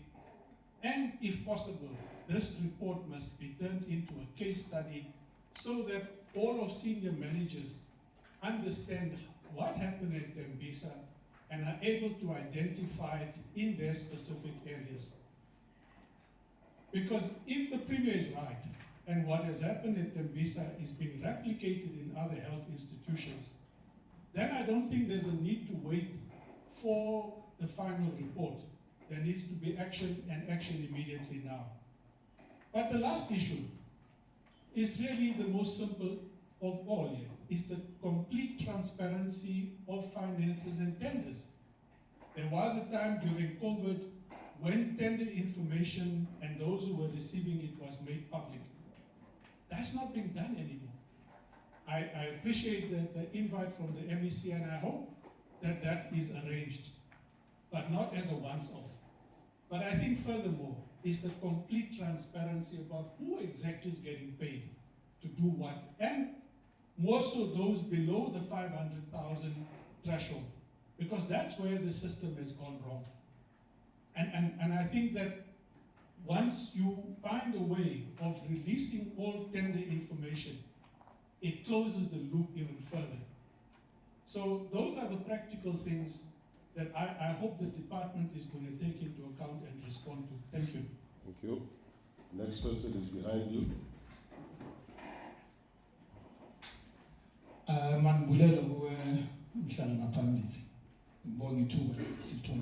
My name is Martin Mkwati, a resident here in Hospital View and a concerned citizen.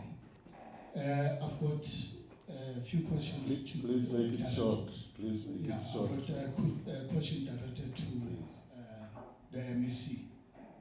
I just want to make a contribution to say, if you want to buy skinny jeans, don't outsource. Use your resources to buy skinny jeans. In a bigger picture, this tender system is the cause of corruption. So I heard the mayor saying, the premier saying that they are working to tighten the tender system.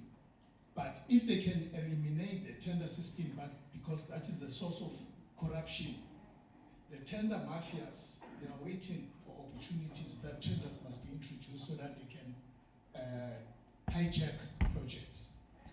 And then I'll come to Babita. I don't think that Mtatempie to wait up until 2027. This incident took place 2021. We are now in the 4th year, running into the 5th year. That we should wait again another 2 years to get feedback or maybe tangible results of the investigation. I think that is stretching. And then the last one, MEC. I heard you inviting the community or maybe the people at Mass that we should go to 8th floor. Is it today? And anytime, 8th floor. Okay. And then your Tuesday meetings where they held. Thank you. I don't think the Tuesday meetings are for you.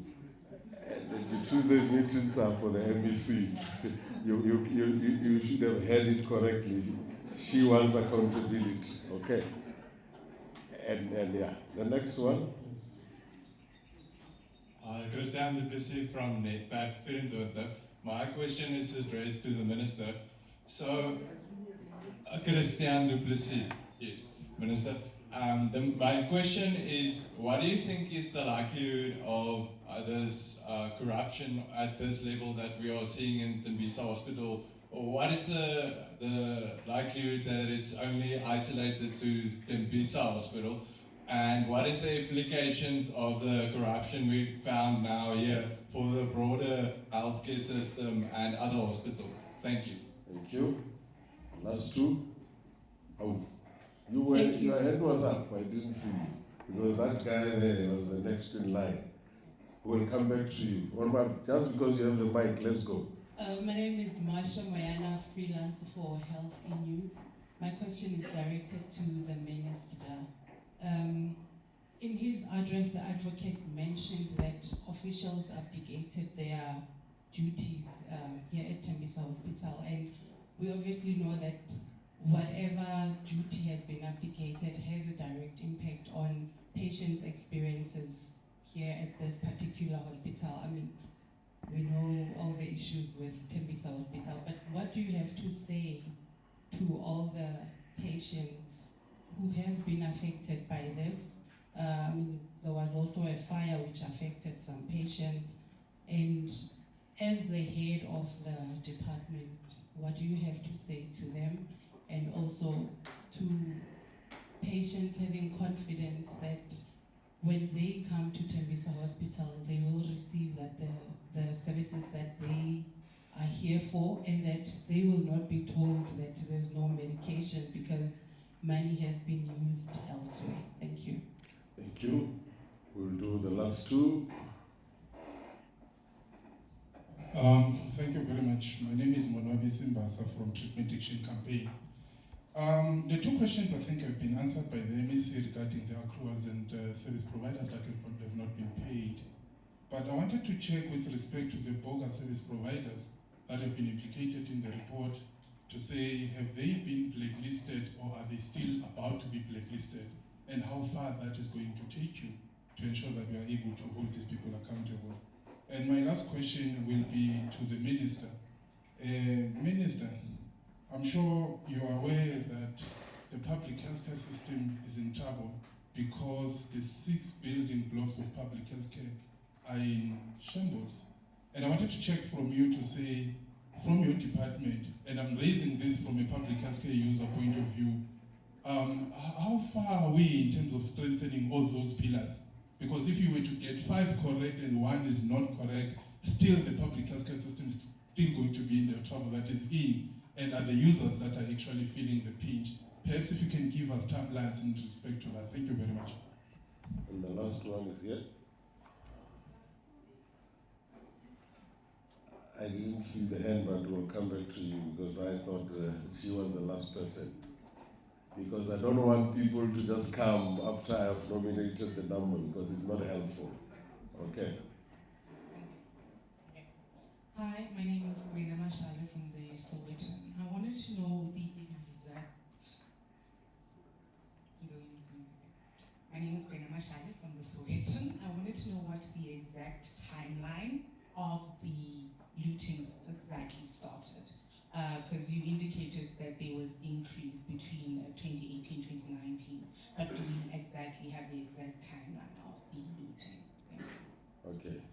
Let's accommodate you because I want us to get to the close of the press conference. Good morning. I was beginning to think that you are afraid of me because of I've got COVID-19. I don't know that. Therefore, I wouldn't be afraid of you. Thank you so much. My name is Mbora Serok. I'm a spokesperson for the disgruntled 20 nurses that served COVID, and now they are now jobless. They are sitting at home. Nobody is taking care of them.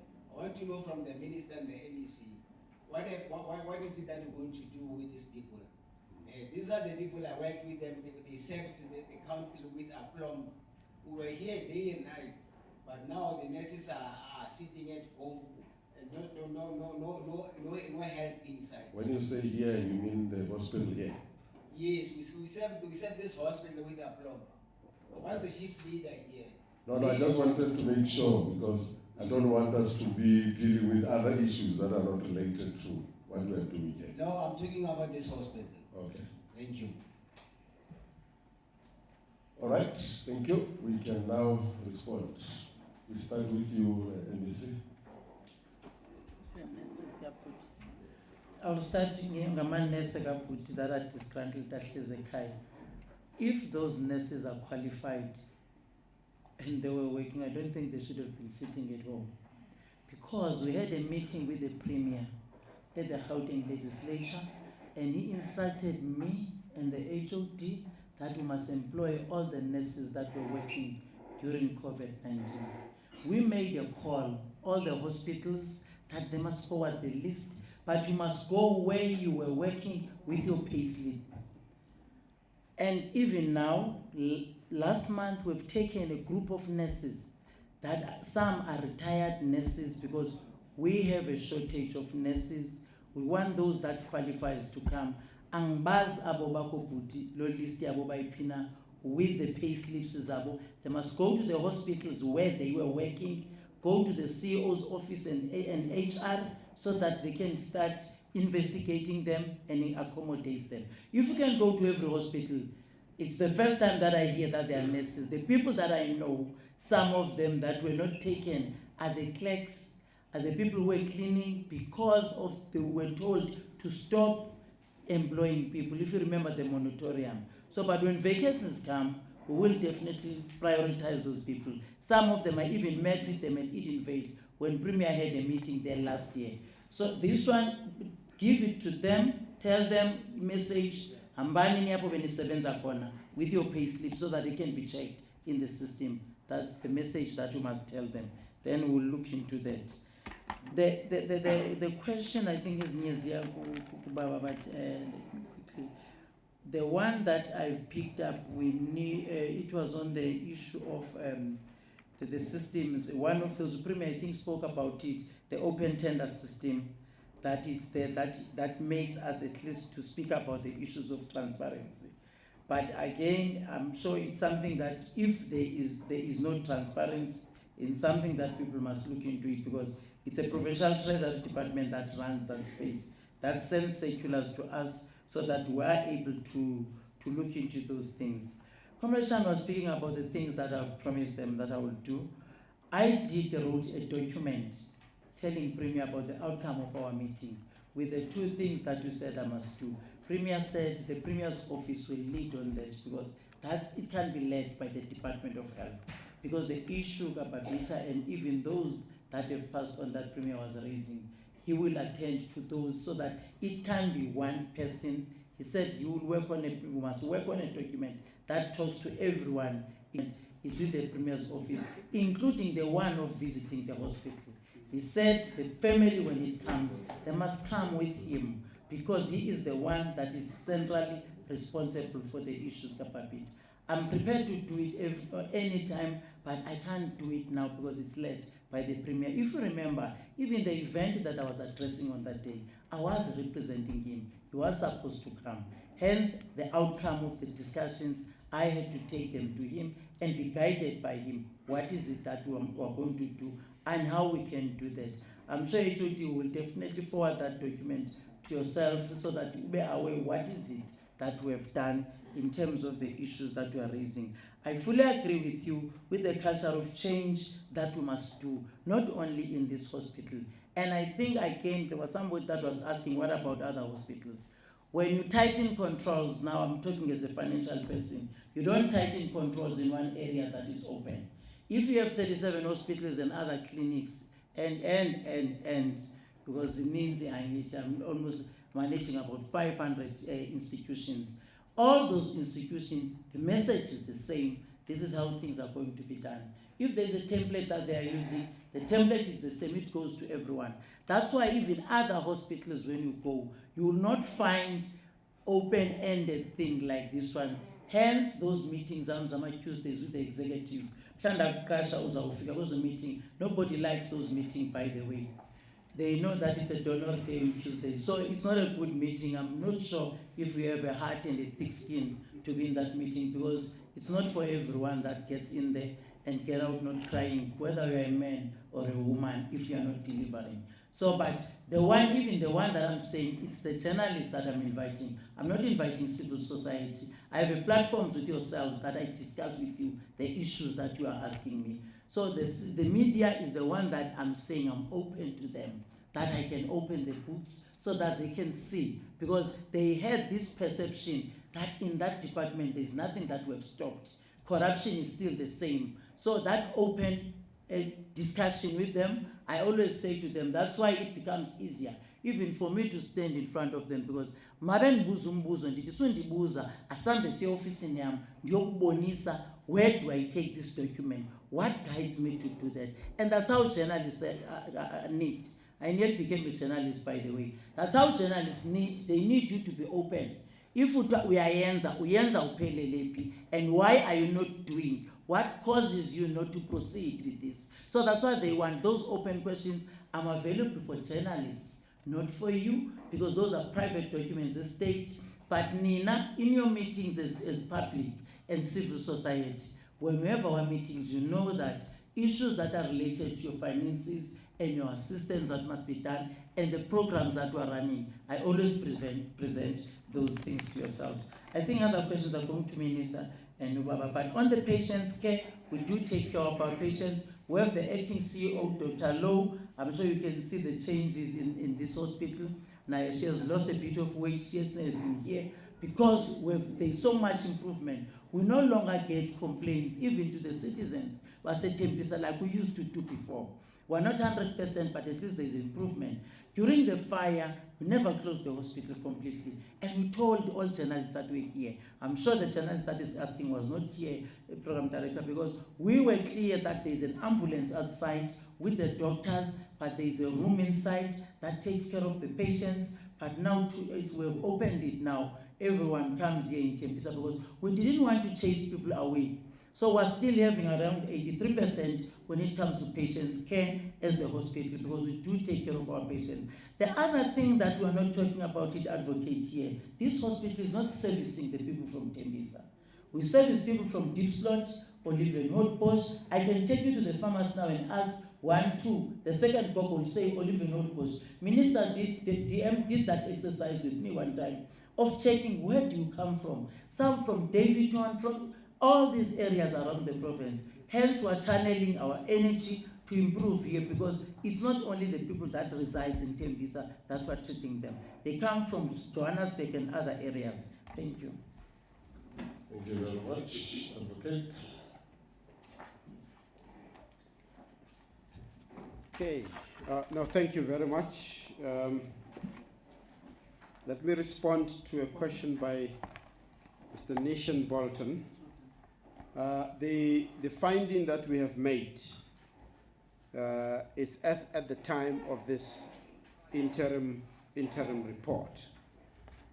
The investigation, as we said, is still ongoing, and I've indicated it clearly in one of the responses earlier, that we will look at accountability at all levels.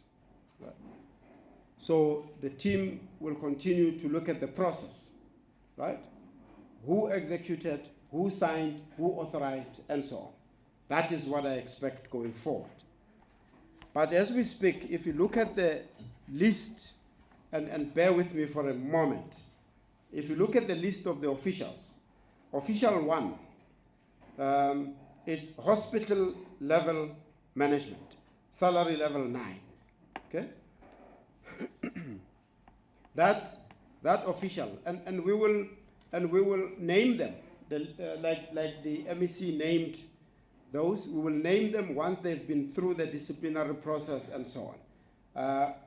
And we will really follow through so that when we release the final report, we are also able to mention the names. This is salary level, hospital level management. This person received 30 million. Okay? Disciplinary referral made, and also the matter has been prioritized for NPA. The next official that we name in the report, in the interim report, Official number 2 is a clerk, right? And that's a salary level 5, which is considered an entry position. This one got 2.2 million. Okay? Disciplinary referral made, NPA prioritized. This is a clerk level. Okay? We're not indicating what was his or her responsibility and so on. The investigators will look at that. They would have looked at it anyway to make this finding. Right. Official number 3, hospital level management, salary 7. Right? So you can see that the management level is also included. This one on this occasion got 950,000. Official number 4, hospital level management salary 10. Right? He got 26 million. And this is confirmed. Right? The investigators confirmed this. Right? We can stand on our 2 feet and defend this evidence. Okay? Official number 5, hospital level salary level is at PNB 3. It's a management position. He got 27.9 million. Okay? Confirmed by evidence, by investigations. Now, the other official, assistant nurse, salary level 3, entry level. Okay? What's the amount? 7.3 million, assistant nurse got. Now, official 7 is a clerk, right? Entry level, got 1.1 million. Official 8 is a clerk, entry level, got 2.2 million. Official 9 is a clerk, right? Got 2.4 million. Official 10 is a clerk, got 6.3 million. Official 11, it's a medical staff. They're just not indicating the level there. Official 12, I'm almost at the end. Hospital level management. This one got 7.4 million. Official 13, hospital level management. Got 13 million. Official 14, hospital level management. Got 5.5 million. Official 15 is a clerk who got 1.8. Those are the officials that we are naming thus far in the report. The investigation is ongoing. We expect, and the investigating teams know that we expect that the business process starts and ends elsewhere. And we are also going to look at the oversight responsibilities in terms of the Public Finance Management Act. Okay? The Public Finance Management Act makes provision for the accounting officer responsibilities, the executive officer responsibilities, and, right? So we're not leaving it here, right? These are just some of the officials that we name. The investigation is ongoing, is not concluded. So we are going to ensure that everyone in the food chain, in the process, is identified and dealt with. Right. I thought I would mention all of those because not all of you will see the report. So it's important to really deal with the issue raised around who really gets held to account here, and that I really want to dispel a view, if it's ever formed, that anyone in the process is left unattended to. We are going to make sure about that. Right. There's a colleague who mentioned, I think he said he's from Hospital View. He said, we can't wait until 2027. I agree with you. I addressed that part. 2027 is way ahead. We need to conclude this, and the team will come back with a reviewed end date. But you said we can't wait to 2027, wait for tangible results. That is not the case. What we are presenting to you is tangible results, actionable, right? It's not actions that should wait until the end of the report, right? Assets have been freezed. We didn't wait for the end of the report. The officials have been sent, those who are found wanting have been sent for action to be taken now. Right? We have sent evidence, we have sent everything. We have sent matters, a bundle of evidence to the National Prosecuting Authority. I indicated they are already taking action. And that's why you could see the asset forfeiture unit being at work, right? Freezing as a process to ensure that the prosecution follows. I think it's very, very important to understand that part of consequence management, that it is this failure to act that has caused this perpetual impunity, that these people would continue to do what they are doing with the view that nothing will happen to them. So if action is taken, we will send a good message that anyone thinking to get involved in these activities should really stop. Blacklisting of service providers. Yes, I got a confirmation from the investigators. That process of blacklisting will be followed, and I see the MEC is nodding. We will work with the department to ensure that the blacklisting process ensues and follows.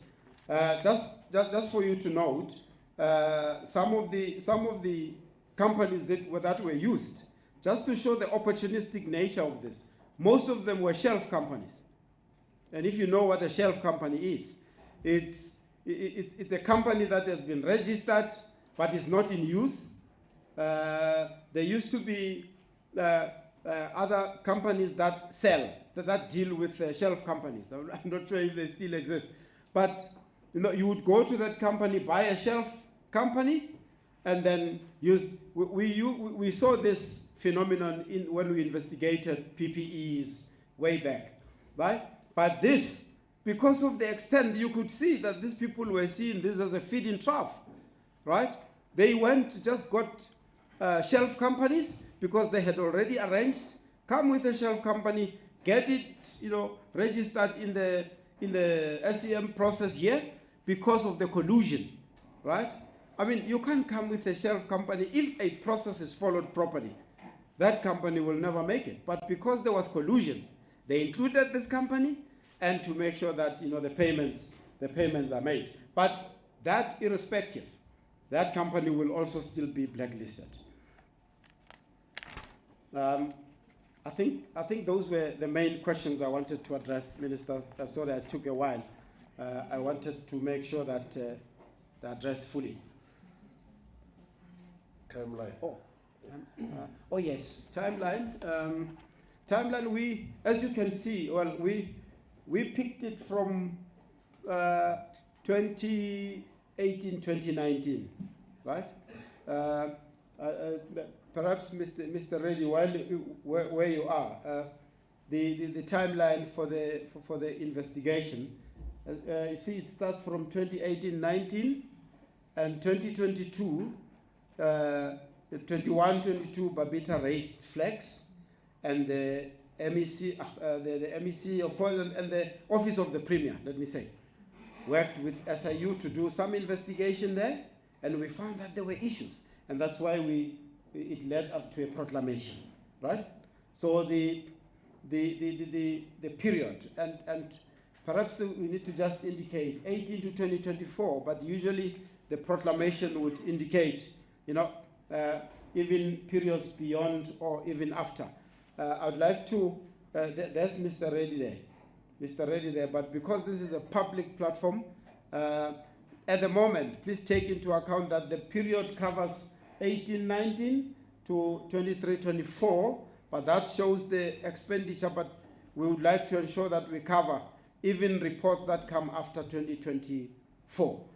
But my colleague will be able to indicate to you. Thank you. I think we'll take care to you after the press conference.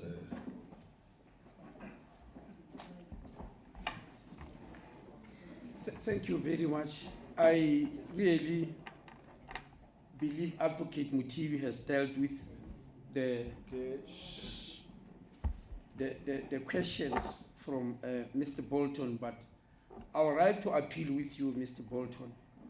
to re-examine the stance we have taken, where you said you're going to challenge part of the report of the SIU, where they are talking about small fish and big fish and saying small fish can cause a lot of damage. I would really like you to have a re-look at it, because quite often junior officials do hide behind the fact that I was instructed by somebody from above. I wish to remind you that former Deputy Chief Justice Moseneke dismissed this at the arbitration of Life is Demanding, where everybody was saying, no, I was instructed.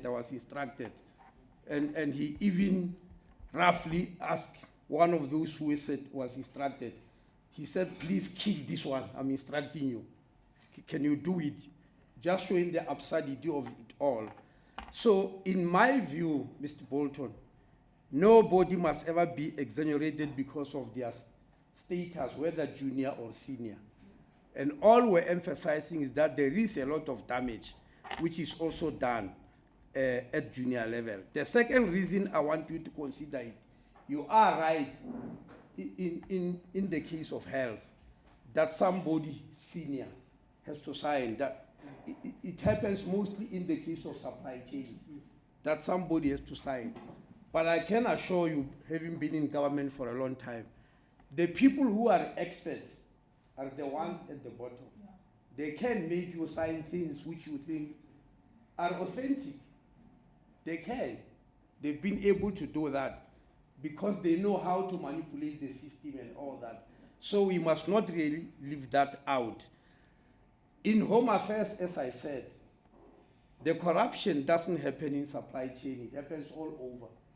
The case I was giving an example about of Mr. T doesn't involve state money. It's just bribery from people who want to enter the country illegally. That report has not yet come. The advocate is going to show you what the findings are. That there was no senior person involved.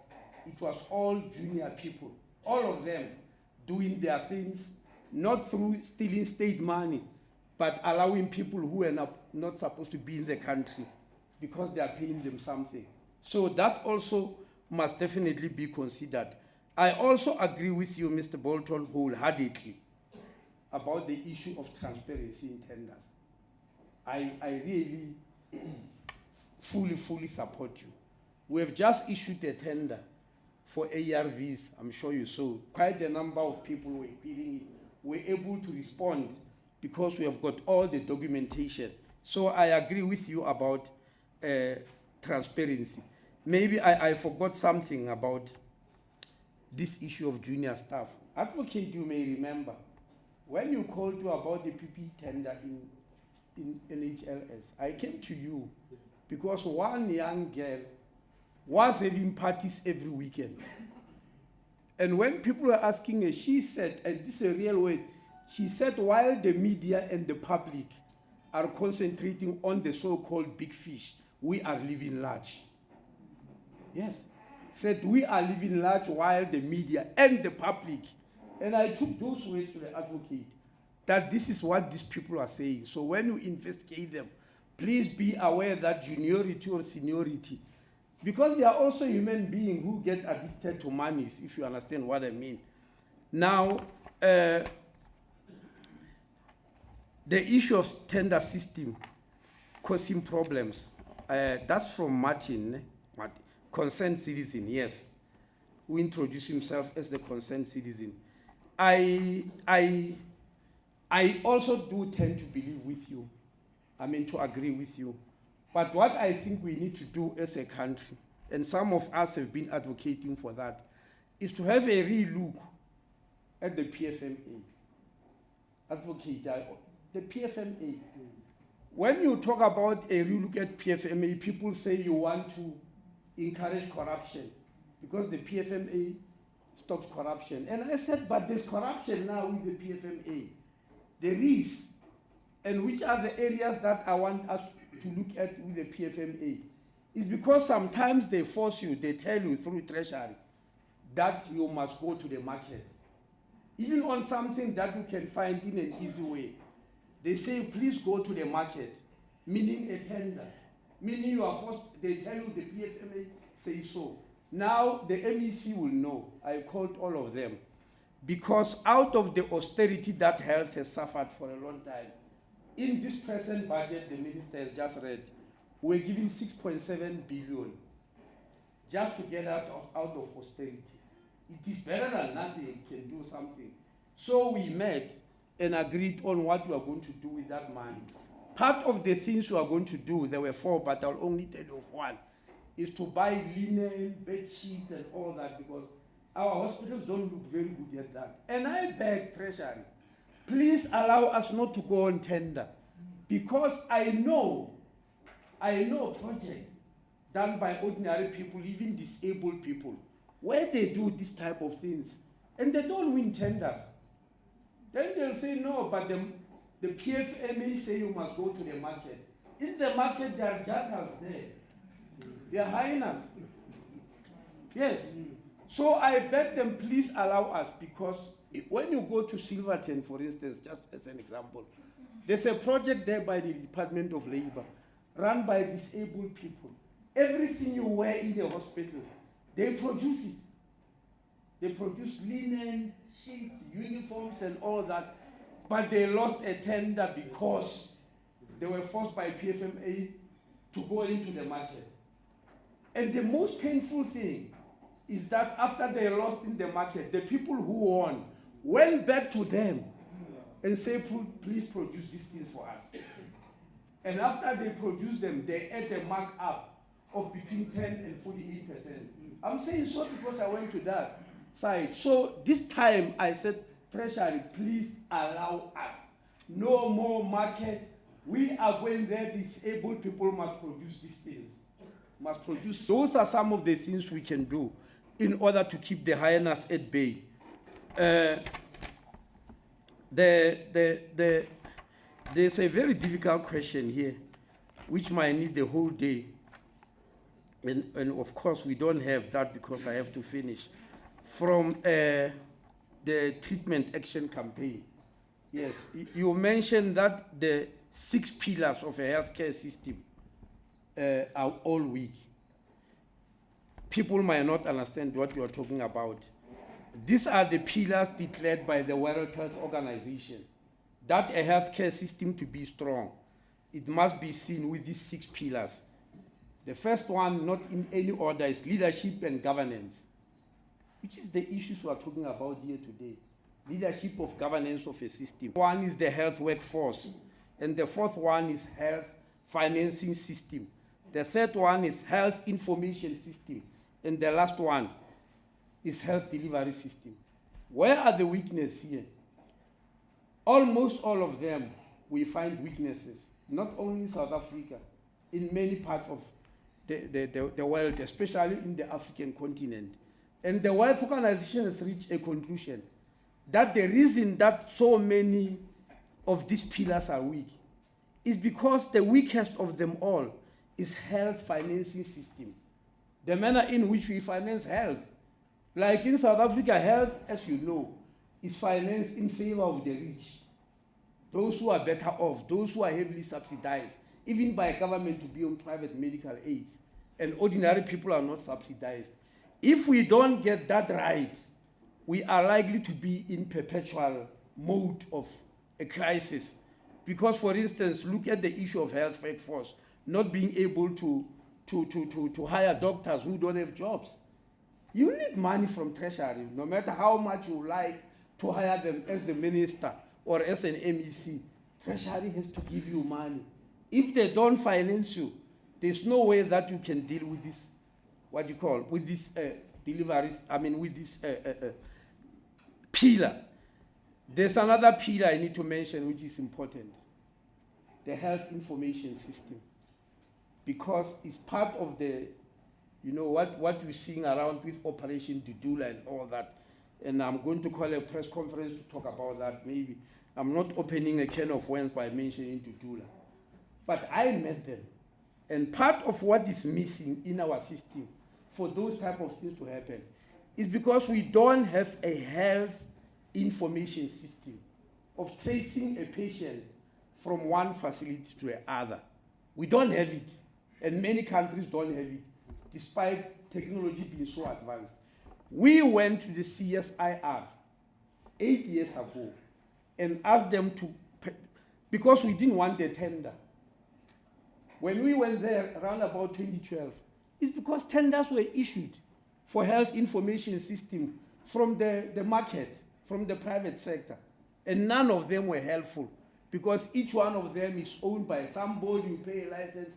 So we went to CSIR and said, please do us a South African bond system owned by the state, owned by the people of South Africa, where nobody will pay a license. It took them 8 years to come up with it. We are in the process of piloting it. We've already done so. All the hospitals and clinics in the Free State are connected to this system, except only 2 that are still left. And we are running to other provinces to make sure that we implement it. Once it's implemented, we will know who is who, because it is working on health patient record registration system, which is linked directly to the Department of Home Affairs. So when you arrive at the hospital and you give your name or whatever, they will know immediately through the processes in the Department of Home Affairs. Who are you, where you come from, whether you come from another country, as long as you came and announce yourself. So that part we're dealing with. The other parts, as I said, are still very difficult, including infrastructure.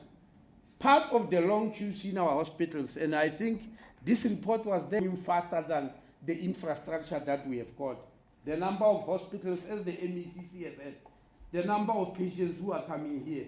So we do have a system that tells us where we must put new hospitals. And I read them in my budget speech. And Deep Sloth is one of them. There are areas where you need the system work. Lastly, I'm taking this opportunity, I'm taking chances actually. Kaiser, allow me, this is not about you. This is not about this report. Sometimes you over-exaggerate the issues which patients experience in public hospitals. You know, there's a difference between facts and a narrative. The narrative is that nothing is happening in public hospitals. Absolutely nothing. And I was very, very disturbed. I was supposed to be excited because somebody was praising me when I went to St. John's Hospital for my eye. I'm actually going again this week for the second eye. I was very disturbed when people said I put my eyesight at risk. Really? The minister trusts public hospitals so much, he put his own eyesight at risk.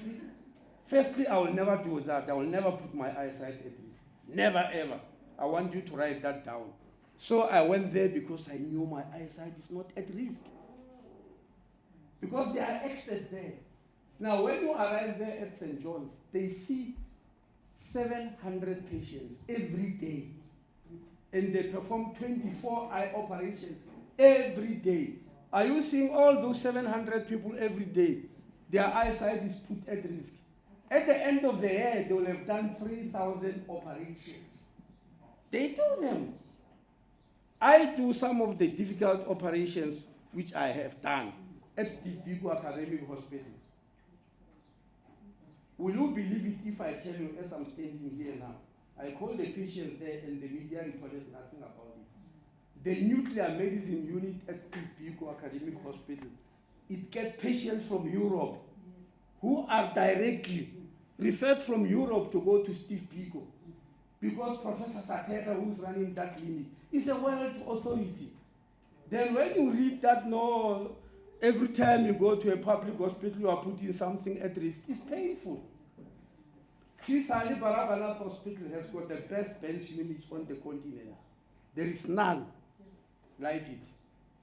Steve Biko Academic Hospital, again, apart from nuclear unit, the alpha targeting for cancer cells.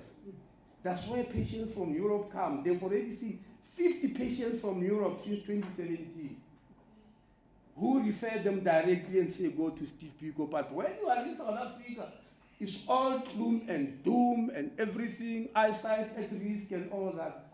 Please write it down. I'll never put my eyesight at risk. I went there because I knew nothing is at risk. Because who are these processors who are doing these operations?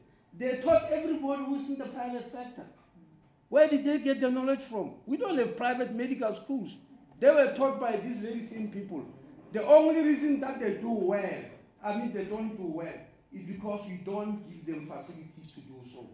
That's where the weakness is. And that's why I agree with you about the pillars. On the pillars, if you don't give them facilities, they look very stupid, but they know their job. And we are going to fight that they do get the facilities. Thank you very much. I'm going to do my second eye operation this week. Not at risk. And we can see, Minister, you are not even wearing spectacles anymore. Can I just clarify the time period? I'm standing to just clarify the time period. Because if you go and ask my colleague there, the others will not hear.